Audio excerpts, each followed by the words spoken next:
special. You're very, very special. And there was a time I said to someone, you're very special. The person looked behind like, oh, who are you talking to? I'm talking to you. You are very, very special. You're incredibly special. You're beautiful. You're handsome. You're good looking. There's a tremendous amount of giftings in you. You are an amazing person. It's so true. And nothing can change that fact. Our mistakes do not change the value of who we are. You're very special. I'm sure you heard a story about someone taking a piece of currency, of note. Say 100 CD or say even a 200 Ghana CD note, crumble it in their hand, step on it, crush it, and take it back up and ask you, has the value reduced? And you're going to say no. The fact that you stepped on it, the fact that it fell down, the fact that it fell into the gutter doesn't change the value of the particular note. And so are you. The mistakes you have made, and you know, the challenges you've gone through, the delay, maybe in passing an exam, or you know, how many years it's taking you to get a promotion at your work. The fact that all your classmates have perhaps gone ahead of you and have made certain kinds of progress does not reduce the value of who you are. You need to remind yourself that you're special.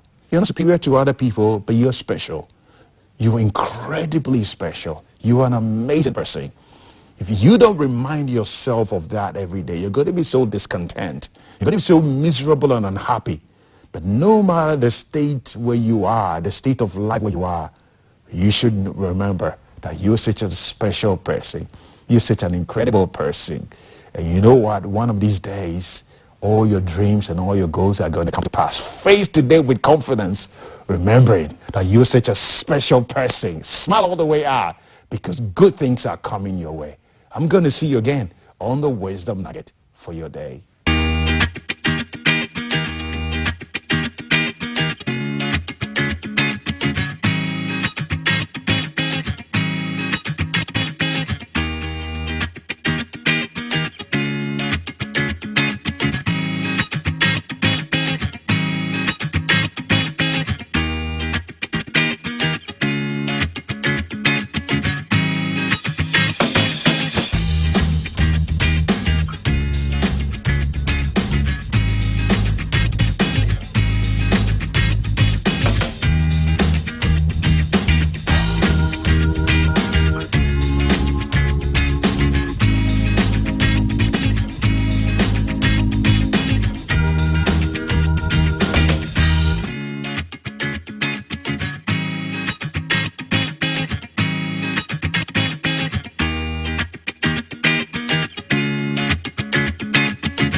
Thanks for staying on. The Breakfast Show is live on GTV. Thanks to our sponsors, Awake Purified Mineral Water, Shield Acrylic Paint, and Adunku Next Level Energy Drink. By kindness of Lufat Anti-Malarial Medicine, we'll be bringing you that conversation on newborn jaundice. And there's a cheesy quiz coming your way, so stick around for that.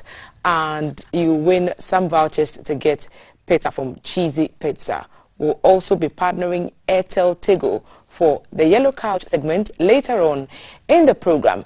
This morning, the president will be addressing a peace and security forum at the Kofi Annan Training Center. And some way through the program, we'll break in to listen to his opening remarks at that forum. So look forward to that. As we've told you, we'll be rushing hour, monitoring traffic, and also keeping an eye on a few places, including on your Christmas shopping. For now, we are focusing on what's trending on your social media platforms. And yesterday, Aliko Dangote made headlines when he made a statement at the transformation. There's a Africa Center for Economic Transformation Forum that Africa does not need to have all 54 countries to have visionary leaders, and that it only needs about 20. And he made a key shout to Ghana, Rwanda, and Cote d'Ivoire as having the kind of leaders we need to have the visionary leaders we need to see the transformation on the continent.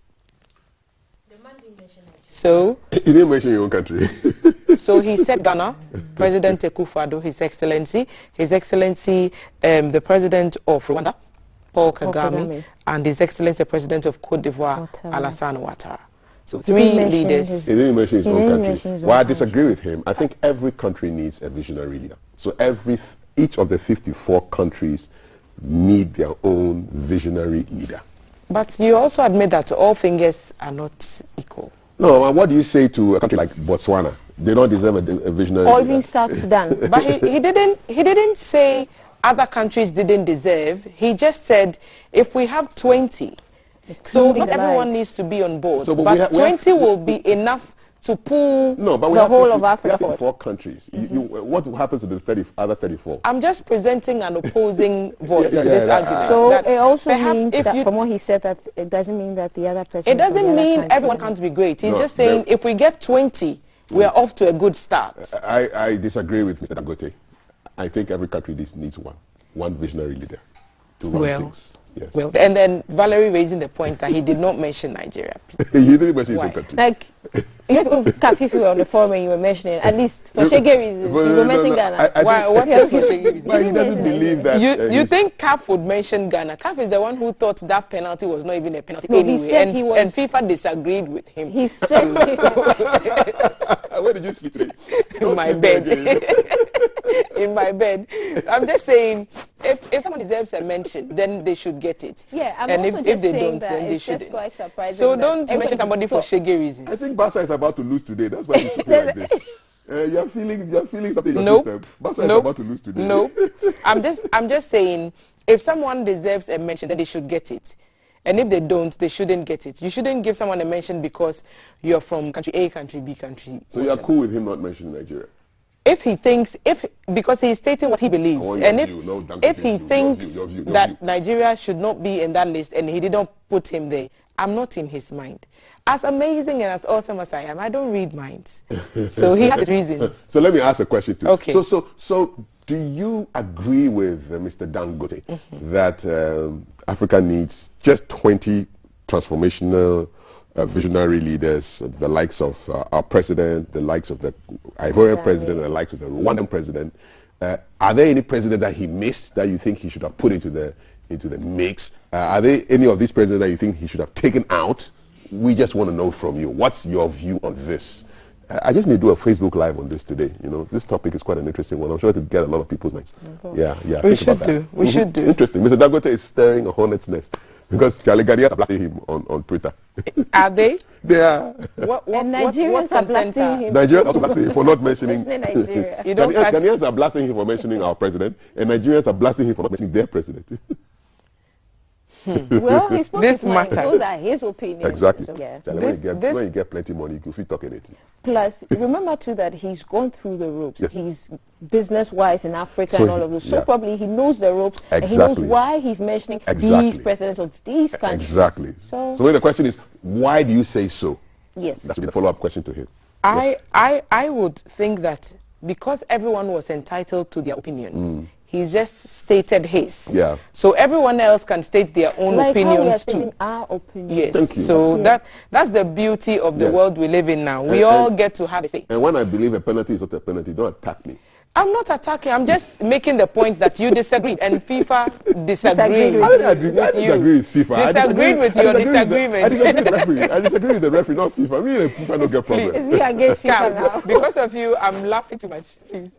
So FIFA disagreed with your disagreement. I'm just saying, there's one thing FIFA cannot disagree about, and that's the fact that Messi overtook Pele yesterday in that PSG game against Club Brugge. I haven't been on my best football game the past week because I've been dealing with some visitors in my house who are not visitors. 758 So he made a tie career goals. He tied with Pele at 757. And he scored one more after to do one better than Pele and counting. The GOAT, eh? Because Messi is still playing. Chances are, most likely, over the next how many days, weeks, he will score more goals. So. And can you believe that Pele is 81 now? And no one has broken. It's taken him this long. But Ronaldo is far ahead. You know that. I just have to put that in. can we talk about Messi for 2 seconds without... You see, I get deeply unsettled when we are talking about the achievement of one, and someone wants to bring the other two exceptional players. Let's celebrate them as they are. It's just Wicked Wednesday. So it's not Wicked Wednesday. It's Messi overtaking Pele. Let Ronaldo score 1 million career goals, and it's all right. Small ginger. Okay, let me just keep on. You talk but about Messi Mbappe. is the GOAT. Messi is the GOAT. I won't say. And Ronaldo is the interplanetary GOAT. And that's Captain Haddock. Keep them. Mbappe became the youngest player in Champions League history to score 30+ goals. Wow. Amazing. He could have played for Ghana, for Africa, right? For Cameroon or something. But, Charlie, something happened. The African thing happened again. So he's the youngest player to have scored 30 goals. Okay. Yes. Wonderful. He's great. So in 2019 to 2018, League One Player of the Year, that's him. He was actually born on December 20, 1998.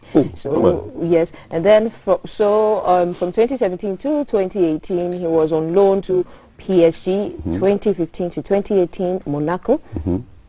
2018, Paris Saint-Germain. Wow. Check behind you. Okay. Check behind you. Read something behind you, Thelma. That's wonderful, man. 6 minutes, 20 seconds.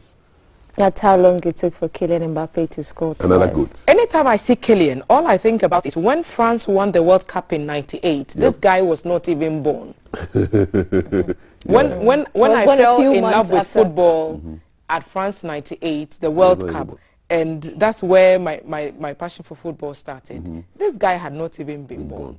And so to see him do the kind of things he's doing now is just mind-blowing. So anytime he's in the headlines, I just keep on saying, 98 said that no born. No born now. Yeah, here he is, like proving that he can hold his own against world-class players, playing for a world-class team. Paris Saint-Germain, obviously, he's really good. Champion. He's really good. He's really good. Yeah. I love football. So whenever there's a football trend, I tend to go. You know your football. You know your football. Until we can't take it away from you. You know your football. I mean, you play gutter to gutter. Some way, somehow. Back then. You know the poles. You have to measure it like this. Oh, you used to measure the poles. Nice. And then you break it. Then you put the stone. That's how you measure the poles. Hey. Charlie, I feel you. Like a worship. Yeah, be colleague. Do the break. No, so you count, and the two sides have to agree that the pole should be maybe 5 steps. So you just put 1 foot, 1, 2, 3, 4, 5, and then you put a break, and the stone goes here. Look, Kolegono. Charlie, shout out to Kolegono. This is the first time in history that has been done on stilettos. 6 each. Charlie. Look, let's rest football for now, because this one, right there. the Kolegono people will be coming for you. Just a minute. Good morning, everybody. At Just a Minute House. I'm going to cut it for TikTok. We're going to cut it that for move TikTok. you did, no, it's been on TikTok. Look, Ghana is making name for itself everywhere. America is on the map. For real. Since midnight. Tell us. Because Kweku Frimpong, they are Semfraba. And he's taking that beef matter to Nigeria. And the musician, I mean, award-winning, award-winning African giant, please. Hey, the Odogu, the Burna Boy himself, is featured on the second Sermon remix. Okay. So yesterday, it's everywhere. Yesterday, Burna Boy did a snap of himself in his car. I mean, shouting out Black Sherif. It was just amazing. Me, I saw it on fire. Oh my God, so that's the release that announced the collaboration, which was supposed to have been released at midnight December 8th. So we've just seen midnight December 8th. And that song featuring Burna Boy, of course, Black Sherif. The second sermon was a hit on its own. And there are many people who think, well, if you have a hit song, don't mess with it. Otherwise, chances are a remix may not be too... But I mean, many people think that this remix is a hit. And of course, if you have... Who's the third guy that you're featuring? That's the lion. I think it's a gorilla. That's a gorilla. It's a power photo. I want to know who did this art. I think it's beautiful. On the flip side, Ghana luxury is trending. We are Nigerian trends. We've been there since last night. Imagine what this will do for Black Sheriff on the international. You know, the song was everywhere. It was on TikTok. It was being used as a challenge, and his passion and his energy and his emotion and everything in the video, people were just talking about it a lot, even people who didn't understand the language. So I'm watching Burna Boy, you know, groove to the song. I'm wondering, does he even understand Tree? But that's the kind of world we live in. You don't understand. So let's listen to the song. Let's listen to the song, and then you decide whether you think it's a remix worth remixing. Have a listen.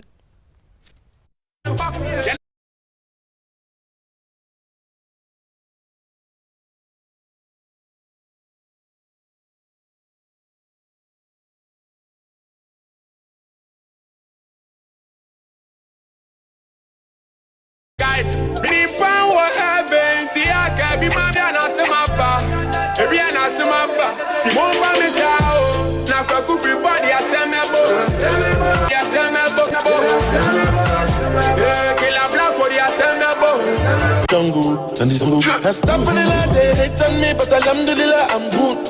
From a young buck up in the back road, the bruku to bruku too. This is what I do. Don't get it confused.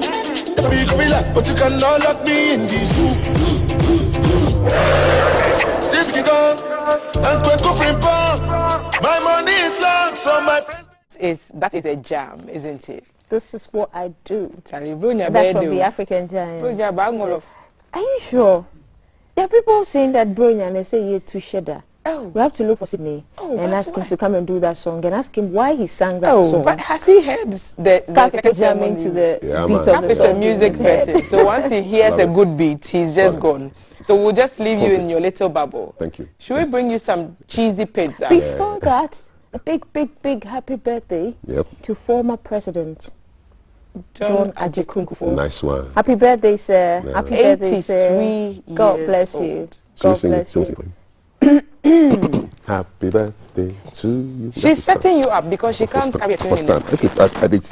A very, very special happy birthday to former President Kufuor. December 8th is your birthday. Yes, it's today. Thank you for your service to the nation. And we want to sing. Why are you standing? We want to sing for the president. Okay. All right. Ready? Ex-president. Yeah. Oh, once a president, always a president.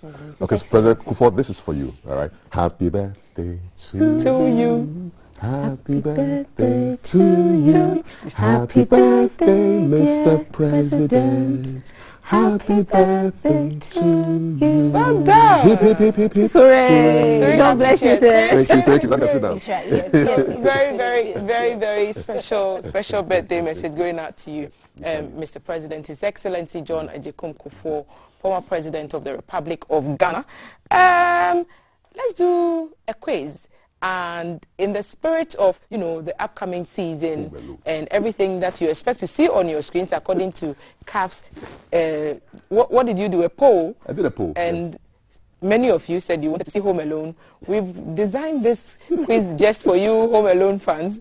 So you're supposed to get this correctly, and you get the opportunity to win some vouchers to get pizza from Cheesy Pizza. When was the movie Home Alone released? When was the movie? The original one, yes. The Kelvin one. Thank you. The Kelvin one. Yeah. I made my family disappear, that one. When was the movie Home Alone released? If you know the answer to that, fastest fingers first, tell us, send us a message on our WhatsApp number 055-55-61034, and you stand the chance of winning a voucher to grab some pizza from Cheesy Pizza. Okay, so shortly we'll be bringing you that conversation on newborn jaundice, and that will be brought by the kindness of Lufat. Stick and stay. We'll be right back. I've used that term. You know, in the beginning I said, let me just...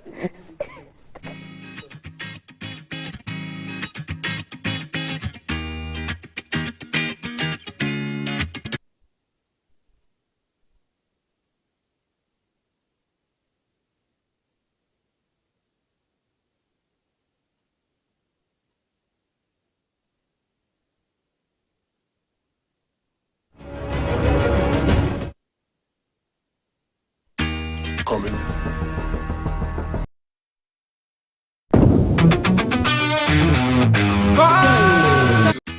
Live from GBC Studio 1, this is the Breakfast Show.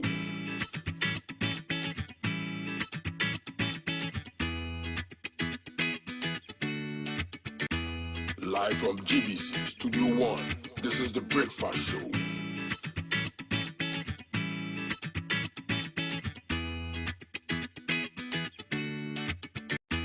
Live from GBC Studio 1, this is the Breakfast Show.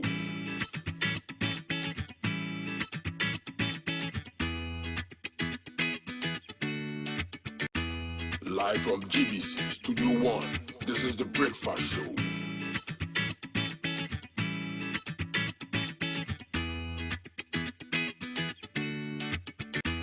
Live from GBC Studio 1, this is the Breakfast Show.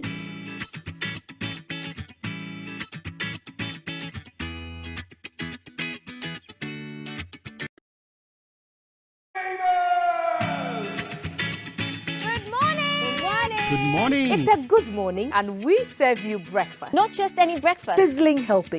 And there's much more on offer on GTV Breakfast. So what's your pleasure than Votrasia at that time of the morning? You want it served buffet style, complimentary breakfast? On-site restaurant. Or room service? We've got you covered. From Monday to Friday at 6 a.m. With a trusted team. So never skip breakfast. On GTV Breakfast. Good morning, everyone. Good morning. It's a good morning, and we serve you breakfast. Not just any breakfast. Sizzling healthy. Yeah, all the time. Okay, let's take a peek. I brought my spine. There are certain things that we do to help the children with their brushing. And there's much more on offer on GTV Breakfast. You want it served buffet style, On-site restaurant. complimentary breakfast? Half of your plate should be vegetables. So in my lifetime, I haven't seen Ghana Black Stars win an African Cup. Can I show what is written on the back? Yes, definitely. Where's the Just camera? stand and turn. So what's your pleasure than Votrasia at that time of the morning?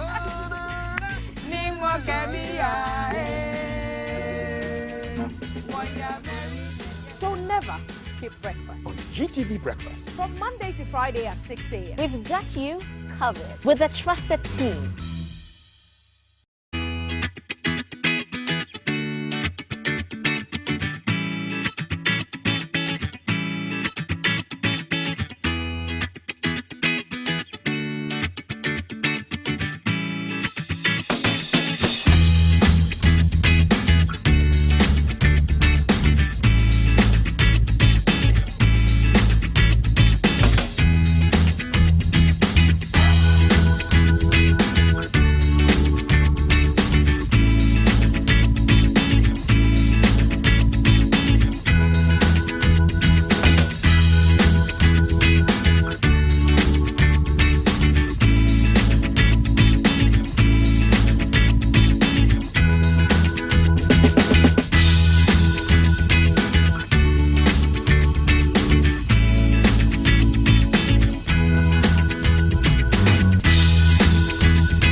Live from GBC Studio 1, this is the Breakfast Show.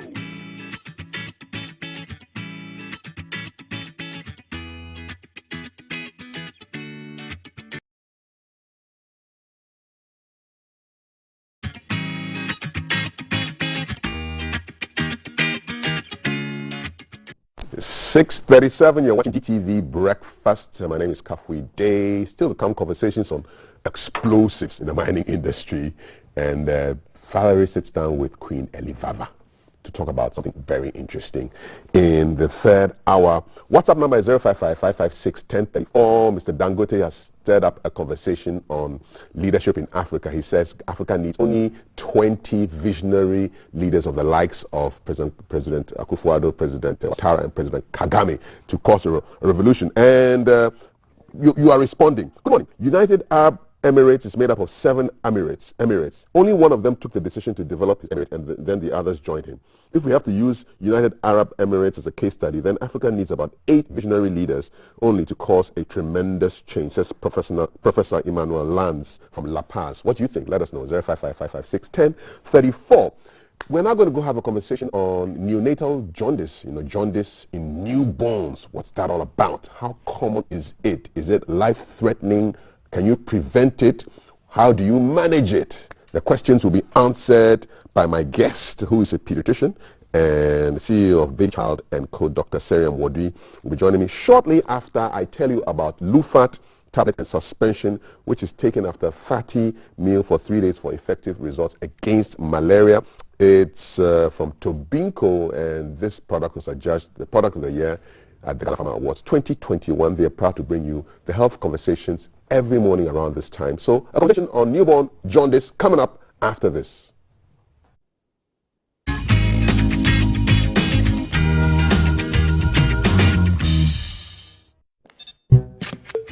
Live from GBC Studio 1, this is The Breakfast Show.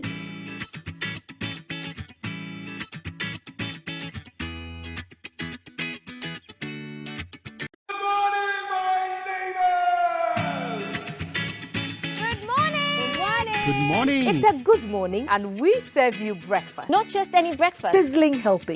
And there's much more on offer on GTV Breakfast. So what's your pleasure than Votrasia at that time of the morning? You want it served buffet style, complimentary breakfast? On-site restaurant. Or room service. We've got you covered. From Monday to Friday at 6 a.m. With a trusted team. So never skip breakfast. On GTV Breakfast. Bang. And now you may kiss the bride. Entrance Pharmaceuticals and Research Center. And I Lufat. Lufat. It's malaria sententem. FDA. Ashesa ejede inkratoi ajatum.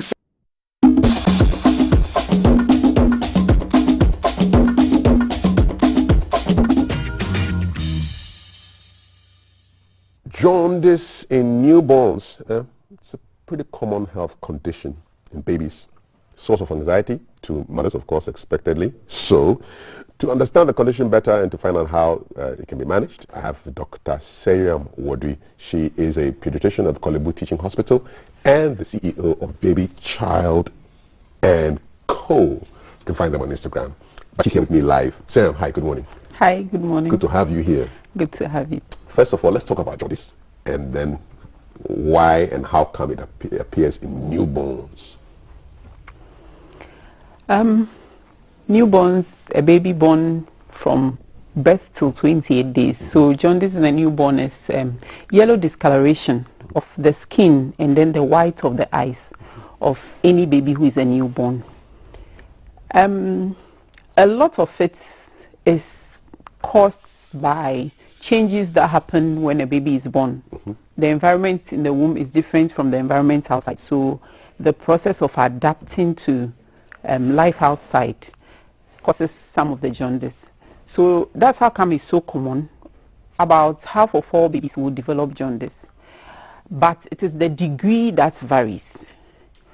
So like I said, because it's caused by, say, the change in the baby from when the baby was in the womb and then when the baby is now outside, lots of babies are getting it. But then there are other things that can make it worse or even make it appear if that baby wasn't going to have it already. We're talking about things like infection, poor feeding or dehydration, a baby who is born to a mother with whom there are some blood group incompatibility issues, and then there are some hormone problems that may cause it as well. But vast majority is just caused by the change in environment when the baby was in the womb and then the baby comes outside. Yeah. And is that common? 1 in 2 babies? It's common. A lot of times you may not be able to recognize it if you don't have a trained eye or if you were not looking for it. But the severe ones are the ones that is easy to pick. The problem is that sometimes by the time you pick it, it's so severe that the baby is in danger. Yeah, but it's common. It's even commoner in preterm babies. About 80% of all preterm babies will develop jaundice, whereas about, say, 60% of the term babies will develop jaundice. And is it as simple as just seeing that this baby looks yellow, or are there other simple tests you can press some part of the skin to find out, hey, what's happening here? How do you check? With the very mild one, so that's when maybe you are pressing parts of the skin and you are running labs to see. But if it's severe, you should be able to see. The thing is that, you know what we do? When our babies are born, we keep them indoors till they are outdoored. So indoors is usually dark and you are not able to see well. So when there's mild jaundice and the baby is indoors, you don't see well, so you don't recognize it. It's when the baby becomes really yellow that everybody can see that this baby is jaundice. And sometimes at that time, it's already late. So that practice is something that we have to look at. When your baby is indoors yet to be outdoored, you have to make sure that you look at the baby in natural sunlight at least twice a day, or even if it's once a day. You look at the baby's eyes, you look at the skin very well.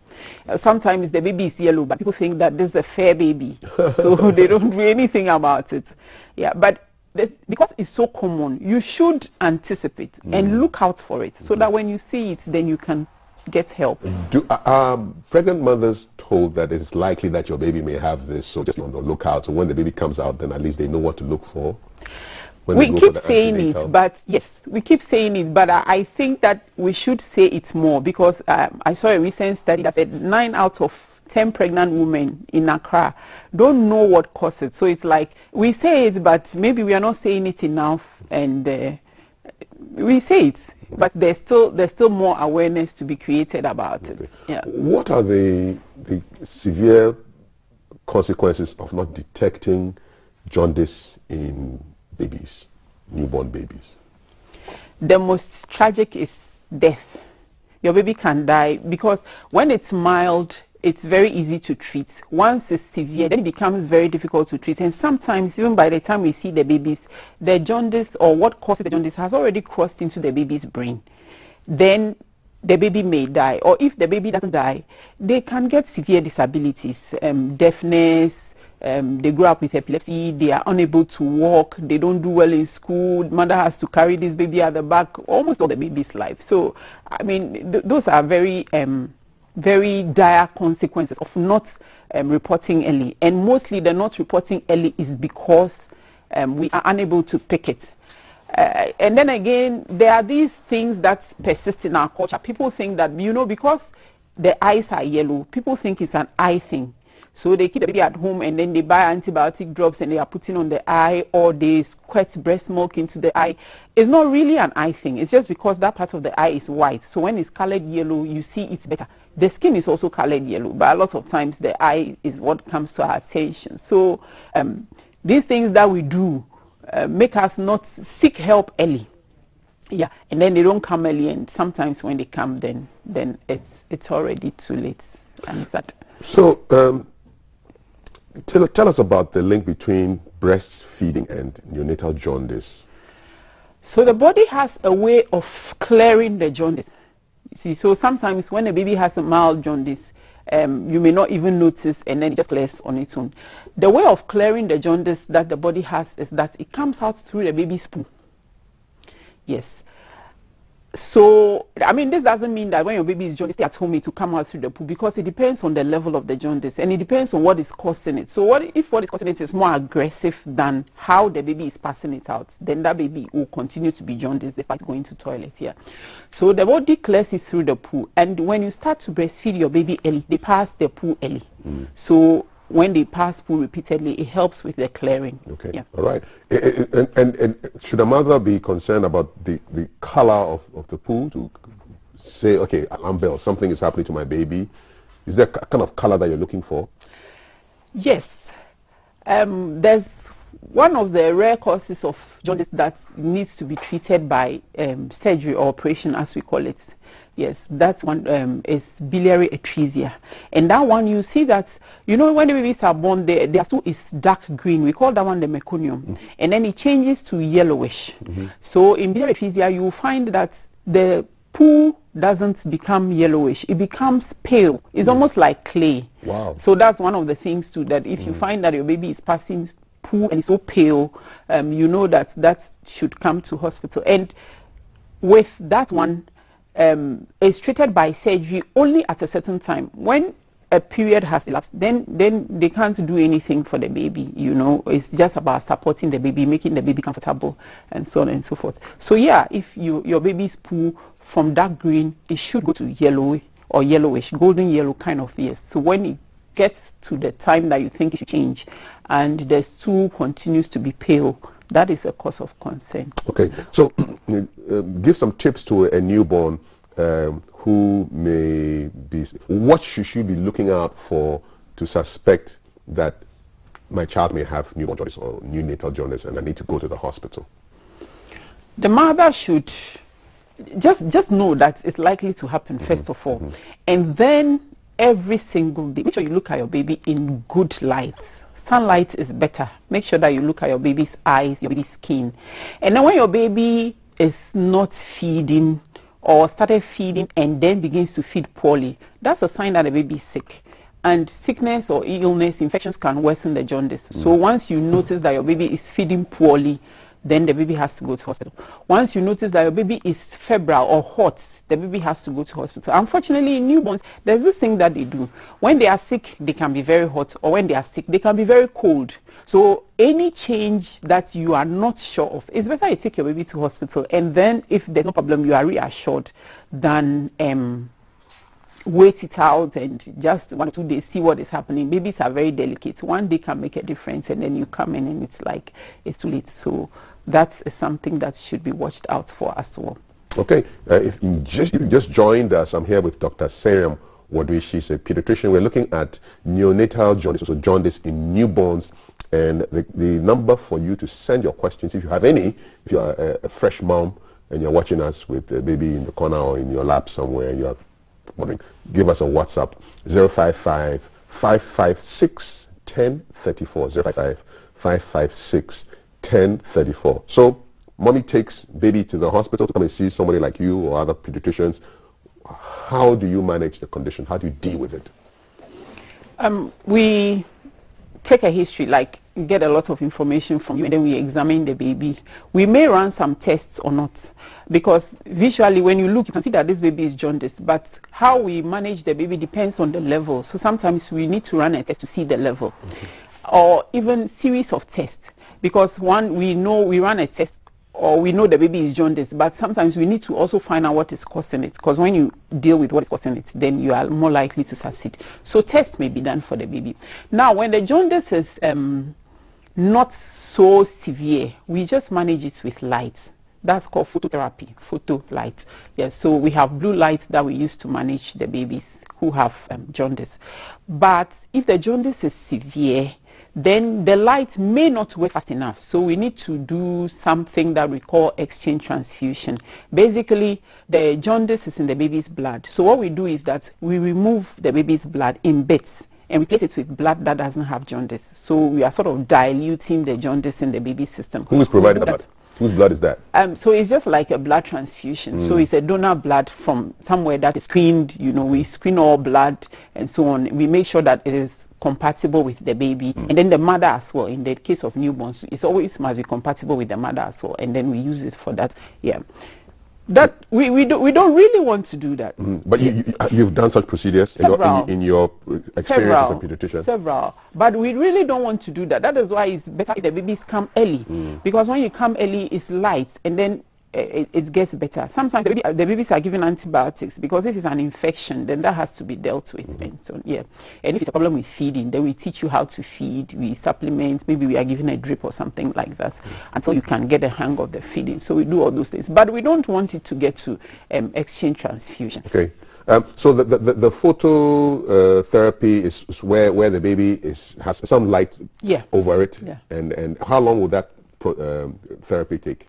It depends on what is causing the jaundice and then the severity of the jaundice. So we have the light on, but if what is causing the jaundice is still causing it, but if we have the light on and then what is causing the jaundice has stopped, then it takes fewer days. So it really depends on several things. Okay, and the idea of the light is to do what? To break down what? So the light changes the jaundice again. Actually, it's called bilirubin. You know, it's the look is the jaundice, but what is causing is bilirubin. Yes. So the light changes the bilirubin into a form that can be easily passed out. Yeah. Okay. So it makes it faster to pass out. And is it the bilirubin that causes the eyes to be yellow and the skin to be yellow? Sometimes even the inside of the mouth. Yes, the whole body can be yellow. Yes, but the parts that are obvious are the white of the eyes, because obviously it's white, and then the skin. But the whole body, tongue, everywhere is in severe jaundice can be yellow. Please don't be thinking that I have a white baby, it could be jaundice, you know. So please make sure that you seek the right care. As you said, a day could be too late. You could have brain damage, your child could die in the worst case scenario. Okay, and then this blood transfusion option that you talked about that you don't want to get to. What happens when you have a parent who says, listen, for religious reasons, we don't do blood transfusions? What's going to happen? It's very traumatic for us and the parents, the family as a whole, because, you know, the families too, they love the babies. The religious reasons why they do this, when you go into it, it's about the child going to a place that is comfortable, heaven, and so on and so forth. So they love the babies. We also love the babies. It's very difficult for us. But you see, at the end of the day, every child born in Ghana belongs to the state, and we need to act in the best interest of the baby. So that is something that we don't want to happen. So just bring baby early, light, then it's better. But when it gets to blood transfusion, unfortunately, despite how much love the parents have for the baby and all that, a child belongs to the state. And we go the way of the state. And the state says that, the law says that the best interest of the child should be paramount in anything that we do. And the best interest of the child is to make sure that the child lives. So that is where we go. So you overrule the wishes of the parents? Yes. Okay. And we don't just, it's not a simple thing. We don't just get up and say, no, we are going ahead. I mean, we want the parents to agree with us. So we have a lot of talking, people come in and so on and so forth. And then you have to involve your hospital lawyer, and you actually need to be backed by the courts. But ultimately, every child belongs to the state. And the best interest of the child is paramount. The child, I mean, we speak for the child, and we say this child must live. Yeah. In your experience, you've come across, you've had such situations? Wow. And have the procedures been successful? Yes. And then what do the parents who resisted the transfusion, after you've saved the baby with the you see, that is why we don't. That is why we don't want to get there, because we don't want to have a child. A child lives in a family, and it's not only about the treatment we give to the child today. After all, it's the family that's going to take care of the child. So, I mean, what if we do it and the family says, okay, this child is tainted, we don't want the child again. So we don't want to get there. And worst case scenario, when we get there, at least we want the parents to reach a compromise with us, but not for us to say court says, government says, and then we go ahead. We don't want to get it. But if we do get there, the child belongs to the state. Child belongs to the state. Okay, so these are a couple of questions coming in. 055-556-1034. That's our WhatsApp number. By now, you should have saved your phone. Okay, we've been doing this show now. This is our 93rd episode. You should save this number on your phone. Okay, so this is a question from Menahanta Francobab. I love this name, of New Edubias. He says, good morning, Honorable CAF and your guest, Dr. Wadwi. Please, is jaundice only evident in the skin or eye color change? And what's the prevalent cause of it? Are there any foods that cause the jaundice in the newborn babies? So newborn babies, we know that they are only eating breast milk, or, well, we don't like it, but formula. And there is, most of the time, like I've said, it's physiological. It's a change from womb to outside. That's the predominant cause. But there are some very, very, very rare causes of jaundice. In a very, very rare case of jaundice, you could find that it is breast milk that causes it. But that is very, very, very rare. We want our babies to be breastfed, because that one is very, very rare. And the predominant causes are the ones that I've mentioned already. Then there is camphor, which is not a food, but it's something, naphthalene balls, whitish thing that, people put it in their water so it tastes nice. People put it in their wardrobe to ward off cockroaches and moths and then bag. Yes. There are some babies that have a problem with an enzyme, something in the blood we call G6PD. If the baby does not have G6PD and the baby doesn't even need to have the camphor to come into their mouth, just in contact with the cloth that you use to hold the baby, that can cause jaundice. And the kinds of jaundice that those ones cause tend to be like quite aggressive. So because you don't know when your baby is born, you don't know whether that baby lacks G6PD or not, it's best that you avoid camphor in your home. Antenatally, when women are pregnant, we test the mothers for the G6PD defect. So some may know, but some may not know. Again, it's a lab test. So, you know, there are all these uncertainties. So it's just better that when you have a newborn baby, you don't keep camphor anywhere in your house because that can cause it as well. What are people putting camphor in their water for? I think it gives it some taste or something. Yeah. Is it not dangerous? It's dangerous. My people, stop the camphor business, man. You can't be putting camphor in your water. Water is water. So we've got a message here from Abiola in Qatar. 055-556-1034. He says we've just made his day with this program. It's very educative. Parents need to be very observant about their newborn babies. Dr. Seriam, what do you thank you? God bless you. We need you you through Facebook as well. Well, you can follow her on Baby Child and Co. on Instagram and on Facebook as well. So Baby Child and Co. on Facebook and Instagram. Follow Ghana Broadcasting Corporation to while you're also doing it, okay? So that you can get all the information that you need. More messages coming in 055-556-1034. Thank you very much. So basically you've done that and you've told us how the newborn jaundice is treated. Can it come back? After phototherapy, can the jaundice recur? That is why when you are treating the jaundice, you need to treat what is causing the jaundice as well. So, for instance, if it's a baby who is feeding poorly, you need to correct that poor feeding. If it's an infection, you need to correct the infection. There is some blood group incompatibilities as well. Well, that's one, it has already happened. But whatever is causing the jaundice, if it's some hormone problem, you need to correct it. Because if you don't correct it, the light is just removing the jaundice. But if what is causing it is still happening, then the jaundice is forming and the light is removing it. And it becomes a race. Which one is faster? All right. So complete treatment. This is a question from Navrongo. Can neonatal jaundice be transferred from one child to another if there's eye contact? I mean, one child looks at another child and then zoom. Like Bluetooth? No, not like Bluetooth. It can't be tried. No. It can't, yeah. Well, these are good questions. But, you know, there's this thing that we sometimes see in twins. And it's because they share the bed and they share the mother, they share everything. So when one twin is sick, because they are in so close contact, the other twin can get sick as well. Okay. So let's say this jaundice is caused by an infection in, say, the first twin. The second twin can also get the infection. Why? In solidarity or what? It's because they share everything. Okay. You know, babies, they are so fragile. Their skin is thin, things pass through and so on. Same mother handling them. So when that's a possible scenario that I can think of, but not because... No eye contact. No eye-to-eye contact for any jaundice. Doesn't happen like that. Thank you for your question, though. So this is a Kalamulai in Kumasi. Please, my eyes used to be yellow. I don't know whether if I have jaundice. I'm 30 years old. Can I treat it? And how can I get a cure? So he says his eyes are yellow. He doesn't know whether it's jaundice. So if it is yellow, then it is jaundice. But the things that cause jaundice in older people are a bit different. There's some overlap, but they're a bit different from what causes it in newborns. Yeah, so he needs to go to hospital, obviously, to have it treated. In older people, we also have G6PD, like I've said, in the newborns, but then a lot of people also have sickle cell disease, and then there's chronic liver disease. There are many things in the adult population. So if your eyes are yellow, it is jaundice. You need to go to hospital. All right.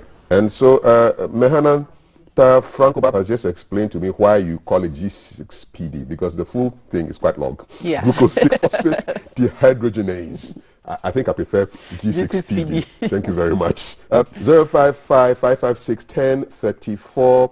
Your questions are coming in. You want to know, well, Sampa Husseini from Samini in the East Mamprusi district probably joined us a little bit later. You can watch the feed again when we are done, but he wants to know brief causes before we go. Causes of this jaundice.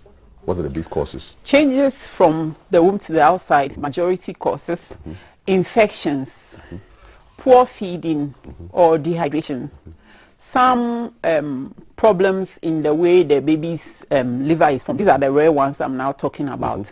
Some hormone problems.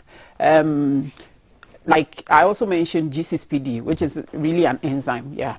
And then some incompatibilities between the mother and the baby. So that one is screened for. Mother has one blood type, the baby has a different blood type. Yes. Okay. And that's because the baby is getting the blood type from the father. Yeah. So that one is screened for antenatally. We call that one resource. It's very aggressive. It can be fatal. That one is screened for antenatally. If antenatally the woman has a blood group which is anything negative, a negative blood group, something is supposed to be done to her after any bleeding during the pregnancy or after delivery, so that it protects the other babies. All right. There's a question here. Does neonatal jaundice have any relationship with sickle cell disease? And any link? So sickle cell disease does not manifest its symptoms in neonates. It takes a longer, the babies grow up about 4 to 6 months before they begin to show their symptoms, because babies have a blood hemoglobin type that is a bit different from the adult type. So it's when the switch happens to adult type that people who have sickle cell disease begin to manifest their symptoms, and that's later, like 6 months ongoing. So neonates may have sickle cell disease later, but it doesn't show us when they are. So yeah. But people are bombarding you with questions. I'll give you a couple more before you go. Questions. So Mary says, my cesarean baby was placed under the blue light for about a week. How safe is this for her future? It's very safe for the future, if that is all there is to it. Baby had jaundice, had phototherapy. Very safe, very, very safe. Okay, great. What would you want to say in conclusion, Sarah, as we wrap up this conversation on jaundice in newborns? What do you want to tell mummies? What I want to tell mummies is that most babies get jaundice. So look for it in your newborn. If you don't look for it, you may find it when it is late. Because when it's so much and the baby is not feeding, baby is sick, then you will know baby is sick. But we don't want babies to come to us when they are sick. Because they come so late, about 1 out of 10 babies we see with jaundice die. And this need not be the case. So this thing that I'm talking about, that the jaundice crosses into the brain. In some countries, I have colleagues working there, they've not seen that before. Strange to them. Yes, it's strange, totally strange to them. And it is because, I mean, their awareness is there, they look for the jaundice and then they treat it. But when you don't think about it, when you don't look for it, then you are bringing your babies late. And even if we save them, sometimes they have severe disabilities. Okay, I wish I could ask more questions, but Charles Boachi, please send all your questions to Baby Child and Co. on Instagram. Is that not so? And Facebook as well. Baby Child and Co. And Sarah will answer all your questions. It's a promise from her to you. Thank you so much. I've learned a lot this morning. And Dr. Sariam Wadri is a pediatrician with Kolebu Teaching Hospital. She's also the CEO of Baby Child and Co. Follow them on Instagram and Facebook and send all your questions over there. Still to come, an explosive conversation between Thelma and our friends from the Minerals Commission. Valerie will be talking lifestyle entertainment in the last hour. Queen Elivava, who's going to make a royal entrance into the studio. I sit down with Oscar Provençal and Kwesi Chedakwa to look at the headlines. E-Levy is still in the news, okay? But before that, the lady in Jade really has some updates as far as rush hour. Lady Jade, talk to me. Thank you, Kath.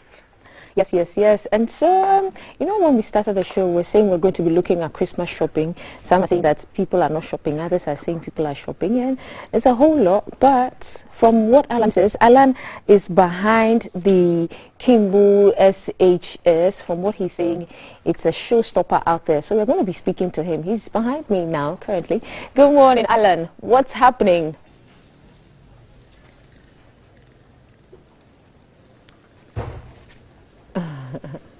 Hey, good morning, Valerie, the only woman in Jade as Christmas approach. Welcome, Christmas, and welcome the woman in Jade. It is hashtag GTV Breakfast, and it is rush hour. And so we're coming to you live from the Bands Avenue, the road right behind the Kimbu SHS, or the Octagon, if you know your way around Accra.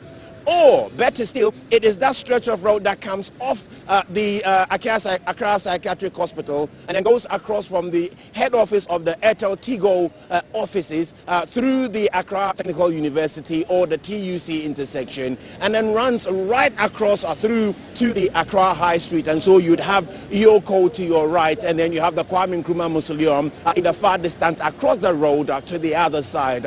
We got here just about 45 minutes after 6 a.m. and the feel in the air, everything sings the song. It is beginning to look a lot like Christmas. But if you know your way around Accra very well, the Accra City Hotel will be behind me to my left. But then what you see right up behind me towards my right is traffic coming in from parts of Adabraka Asylum down and the Accra Psychiatric Hospital. And it will run across the Accra Technical University. It is a buzz of life. Traffic is, I mean, as you can see it, somehow bumper to bumper, if you can see properly from behind me. It is moving really ever so slow. And so you expect to be in the traffic. If you come off the Accra Psychiatric Hospital and you get to the TUC intersection, this should take you at least 5 minutes to get to this particular junction. But it will take you anything between 5 and 25 minutes because of the nature of traffic out here.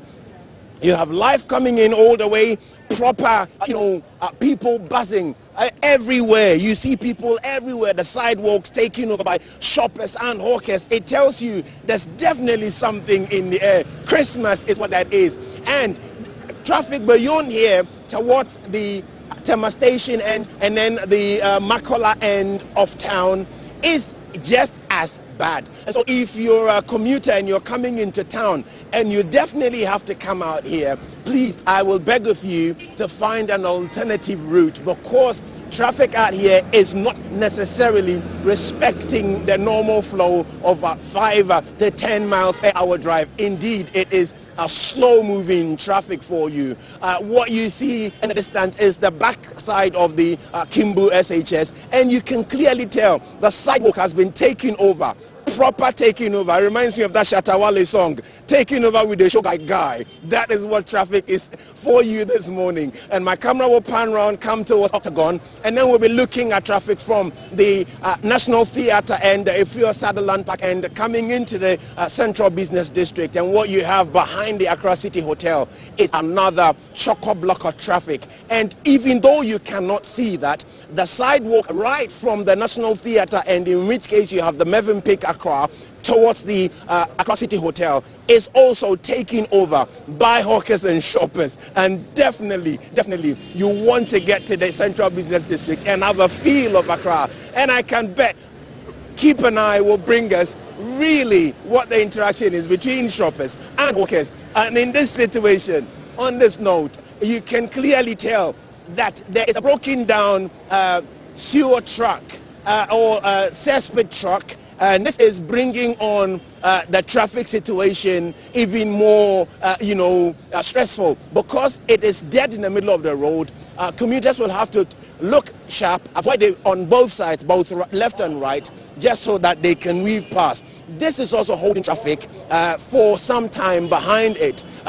If we had had the benefit of the eye in the sky this morning, you would have properly understood what the picture I'm trying to paint here. But yeah, that truck in the middle of the road is compounding the traffic situation, making it even more chaotic from behind, even though my cameras cannot go that far. That is so far what it is out here at Barnes Avenue, behind Kimbu and the Octagon, the AMA building in Accra. This is Rush Hour coming to you on #GTV Breakfast. Back to you, Lady in Jade. Thank you, Alan. Thank you, Alan. The show is interactive. Yes, indeed. We are live on Facebook as the Ghana Broadcasting Corporation, live on YouTube as the Ghana Broadcasting Corporation. We're interactive on Twitter as the GBC Ghana and Instagram as the GBC Online. The show is made possible by Awake Purified Water, Adonko Next Level Energy Drink, Shield Acrylic Paint, Lufat Cheesy Pizza, and then later on, kindly sponsored by Airtel Tigo, is the lifestyle segment on the Yellow Couch, hosted by myself. The hashtag to follow is GTV Breakfast. We'll see you shortly, because after the break, Kaf is already seated with his two gentlemen, Oscar and KKD. We'll take a break. Live from GBC Studio 1, this is the Breakfast Show.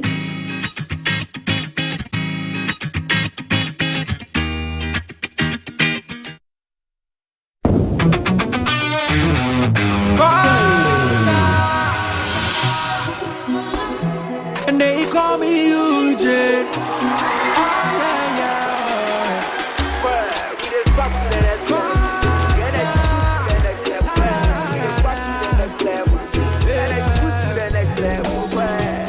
When you need a shoulder to cry, run on my pumpy, so we try what inside. Let bygone be bygone. I didn't see what the button go do, we go straight to stardom. And I go take you to next level. My baby, oh yeah, yeah, yeah. The energy next level. My baby, oh yeah, yeah, yeah. I'll take you to next level. My baby, oh yeah, yeah, yeah. I don't quote this level. Excessive drinking can be detrimental to health. Not recommended for persons under 18 years, lactating mothers, pregnant women, and people sensitive to caffeine. This advertisement has been vetted and approved by the FDA.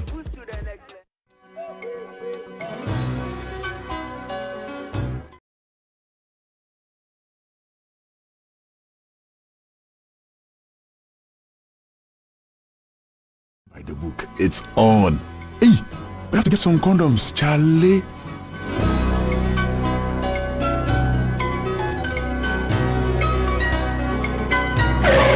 Using a condom will protect you and your partner from HIV, STIs, and unplanned pregnancy. Condoms are an effective way for protection against HIV infection. Don't take risks. Use a condom every time.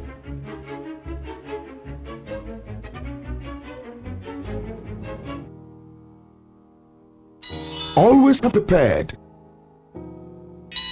This advert is brought to you by the Ghana AIDS Commission and Ghana Health Service. Every day he has a drink filled with malt. Every day he has a drink filled with malt and milk. Every day he has a drink filled with malt, milk, and cocoa. Every day he needs the nutritious goodness of Milo. Milo, the energy to go further. This advert is FDA approved. All SIM cards in Ghana must be registered again with only the Ghana card. Yes, only the Ghana card. You will not be able to make voice calls, use mobile money services, internet, and all other services linked to your SIM card if you don't. To register, dial *404# and follow the prompts. You will be required to send the following details on your Ghana card: Ghana card number, surname, first name, date of birth, and sex. You will then receive a special code which you will present to your nearest service provider agent or customer care center for your biometric details to be captured. Remember to add your digital address. Dial *404# on your phone to start registering your SIM card today. For more information, contact your service provider on 100 or the National Communications Authority on toll-free number 0800 110622. Register your SIM card to stay connected.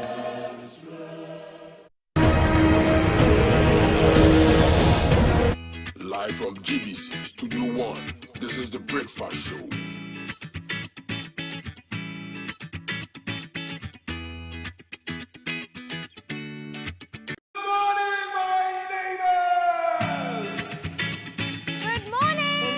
Good morning. It's a good morning and we serve you breakfast. Not just any breakfast. Sizzling healthy. And there's much more on offer on GTV Breakfast. So what's your pleasure? Dan Votras here at that time of the morning. You want it served buffet style, complimentary breakfast? On-site restaurant? Or room service? We've got you covered. From Monday to Friday at 6 a.m. With a trusted team. So never skip breakfast. On GTV Breakfast. Live from GBC Studio 1, this is the Breakfast Show. Live from GBC Studio 1, this is the Breakfast Show. Live from GBC Studio 1, this is the Breakfast Show.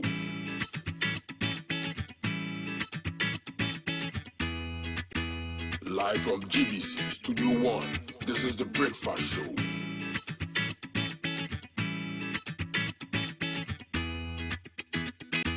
Live from GBC Studio 1, this is the Breakfast Show.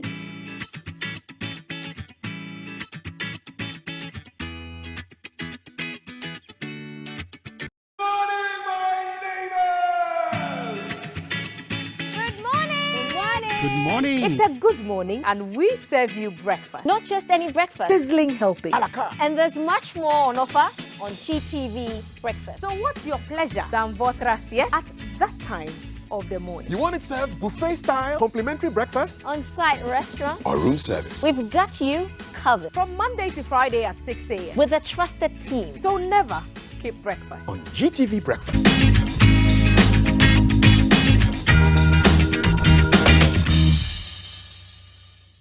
7:18. This is GTV Breakfast. Before I jump into the headlines, I was checking out this story yesterday where a CEO put 900 of his employees on a Zoom and fired them.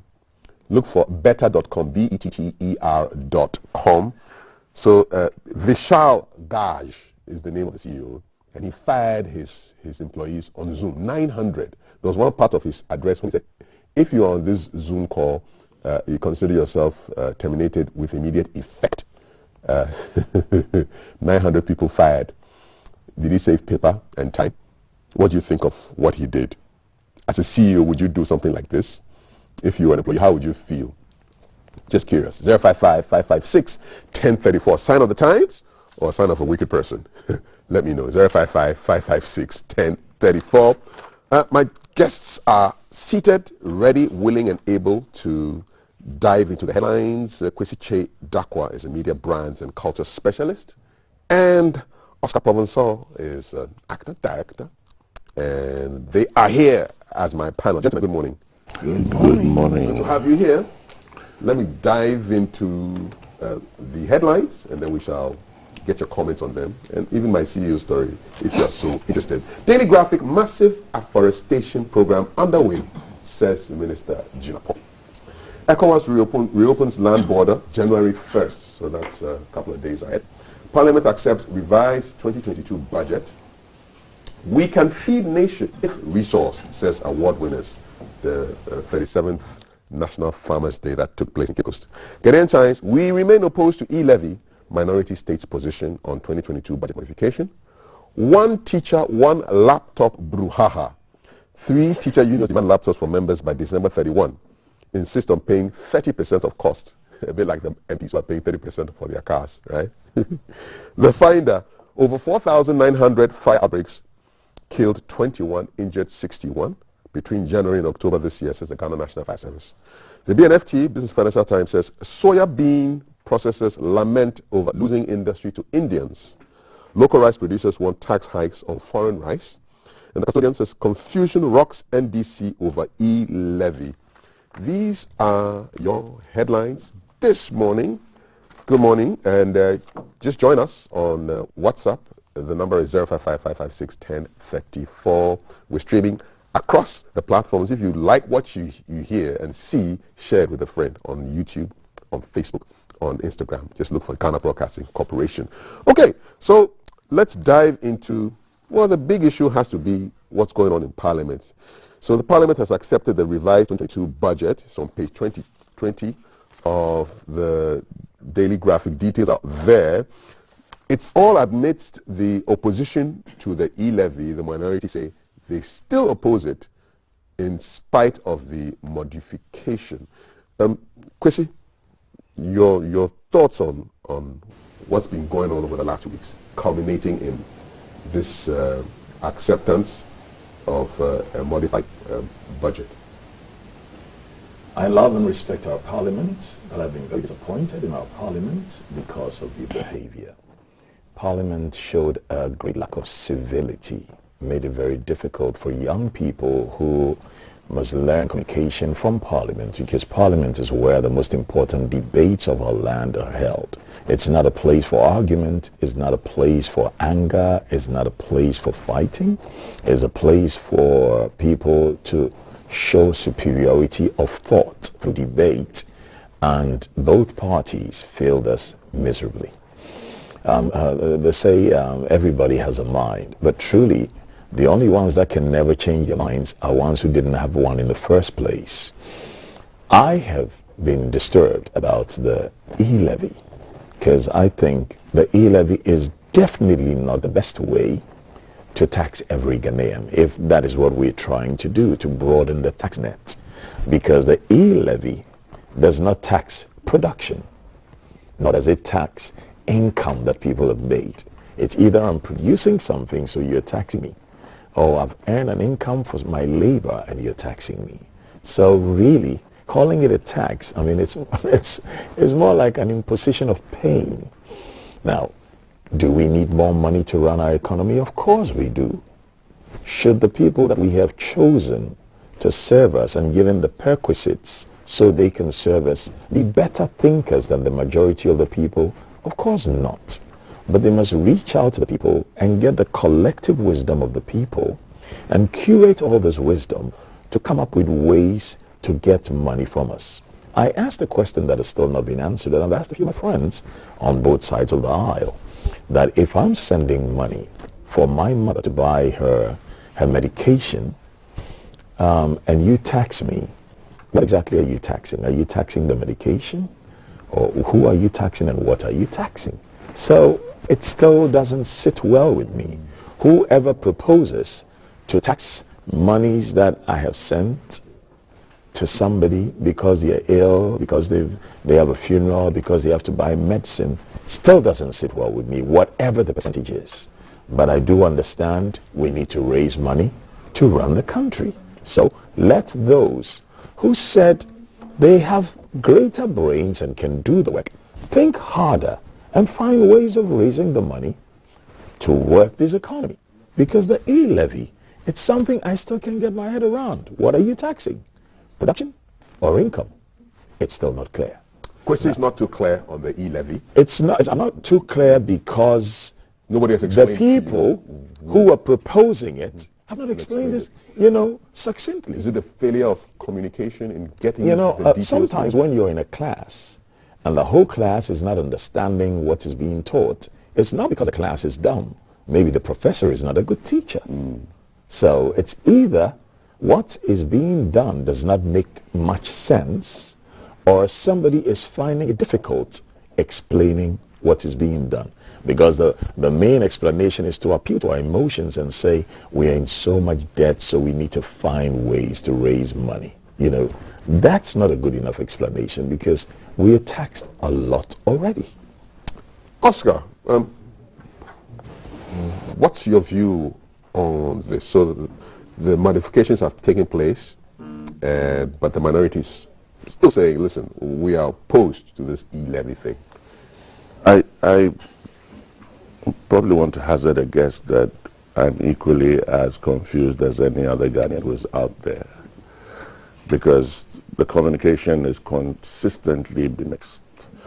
I believe, I don't know if it was yesterday or the other day, the minorities leader seemed to embrace the e-levy. Yes, at a reduced rate. At a reduced rate, and then members of his party, members of parliament, also countered it and said they were not, they wanted the e-levy out completely.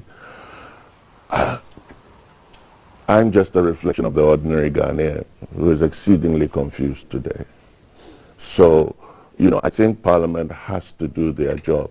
They have to put the Ghanaian people first. It may seem there are many different sides to all of this. I'm sure in one instance, yes, we know our economy is in trouble and we need to raise revenue. And we're looking at ways to where we can bridge the gap. At the moment, 2.4 million Ghanaians are paying taxes, are being taxed. When I say taxed, you know what I mean. Vis-a-vis 28-something million people out of that tax net. That burden has been there consistently for how many decades? And it has to be bridged somewhat May. So in terms of innovation, I don't have a problem with the e-levy and finding ways how to bridge that gap. What I'm looking at is what is the burden on Ghanaians? Can you lessen that burden? You still need to raise tax, but you need to find a way to lessen that burden. Being intransigent on the 1.75 will not, I don't think will help anybody if both sides stick to their, to their guns. bring it to a level, think about the Ghanaian people. I also heard that there were issues that there were going to be certain exemptions in terms of the transactions, you know. In what remittances? Remittances and bank transfers, and there's a whole list. So it looks as if that when they go into the details at appropriation stage, all these things are going to be unraveled. My issue is, if we knew that, why have we waited all this time?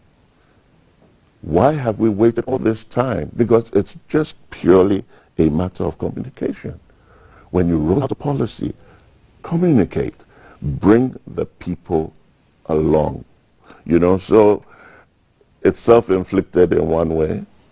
The finance minister need to just have an honest chat with Ghanaians and break this thing down so people can understand what is happening. Well, I think so. And Parliament, I think, did us a disservice by the posture that they took immediately with the E-level, because that's what generated all of this, you know, that we're experiencing today, including the behavior that he is referring to, which is a very sad reflection on Parliament and us as a country.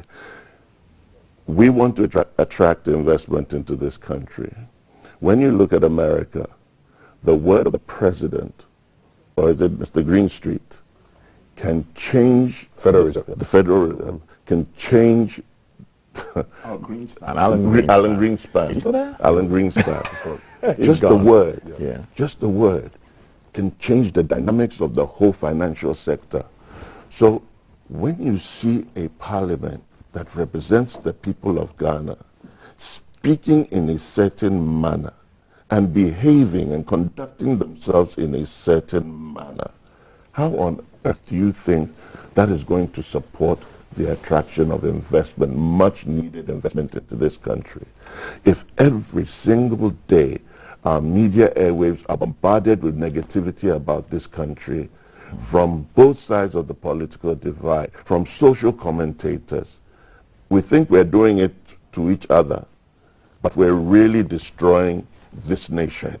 This reminds me of something we used to say. I used to have these dinners at home back in Kensington, and I'd invite people from different countries. So I have my Jewish friends, my Palestinian friends, and I have my Dutch friends, my Scandinavian friends. And one of the things we would say is that all of us human beings swing on a pendulum of ignorance in humility to arrogance with stupidity. Sometimes we are so arrogant because people have given us a place of authority. And in that arrogance, we forget that we need to go back to those people to explain what it is we are doing, because we're doing it for them. We're not doing it for ourselves. And then we, the citizens too, sometimes in our humility, with ignorance, do not even ask questions. You cannot trust any politician. They are human just like you. In fact, you can't even trust your own self sometimes. So let's ask the questions and let's get clear responses. And really, I'm not expecting that the minister, Mr. Ken Ofori-Atta, will come and speak to all of us for us to understand. He has somebody in charge of public communications at his place. So if he has explained stuff with clarity, it is the duty of his public communications experts to bring those clear bullet points to the people and say, okay, I know you already have too many taxes, but this is the dire situation we are in. We have borrowed too much. Some of our people have stolen too much. And when I say some of our people, I mean some of our own politicians and their cronies. So it is not you, it is us. We are the problem, but now we want to help to fix that problem. So please help us help you. That's what I want to hear. But don't tell me that when I'm buying medication for my mother, I must give you 1.75 of the money that I'm using to buy medication for my mother. So what? So you can give your cronies road contracts that are inflated so people can steal? Look at all these public accounts committees. How much money do we lose every year? We are saving Ghana's taxes like water in a basket. A few are stealing from so many. Look at all the corruption cases over the past 30 years. Name the people and name the figures and name what they should pay if we don't even want them to go to jail. How many of them have paid? How many of them have gone to jail?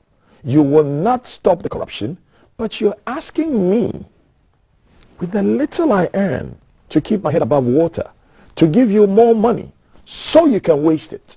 And the word is waste.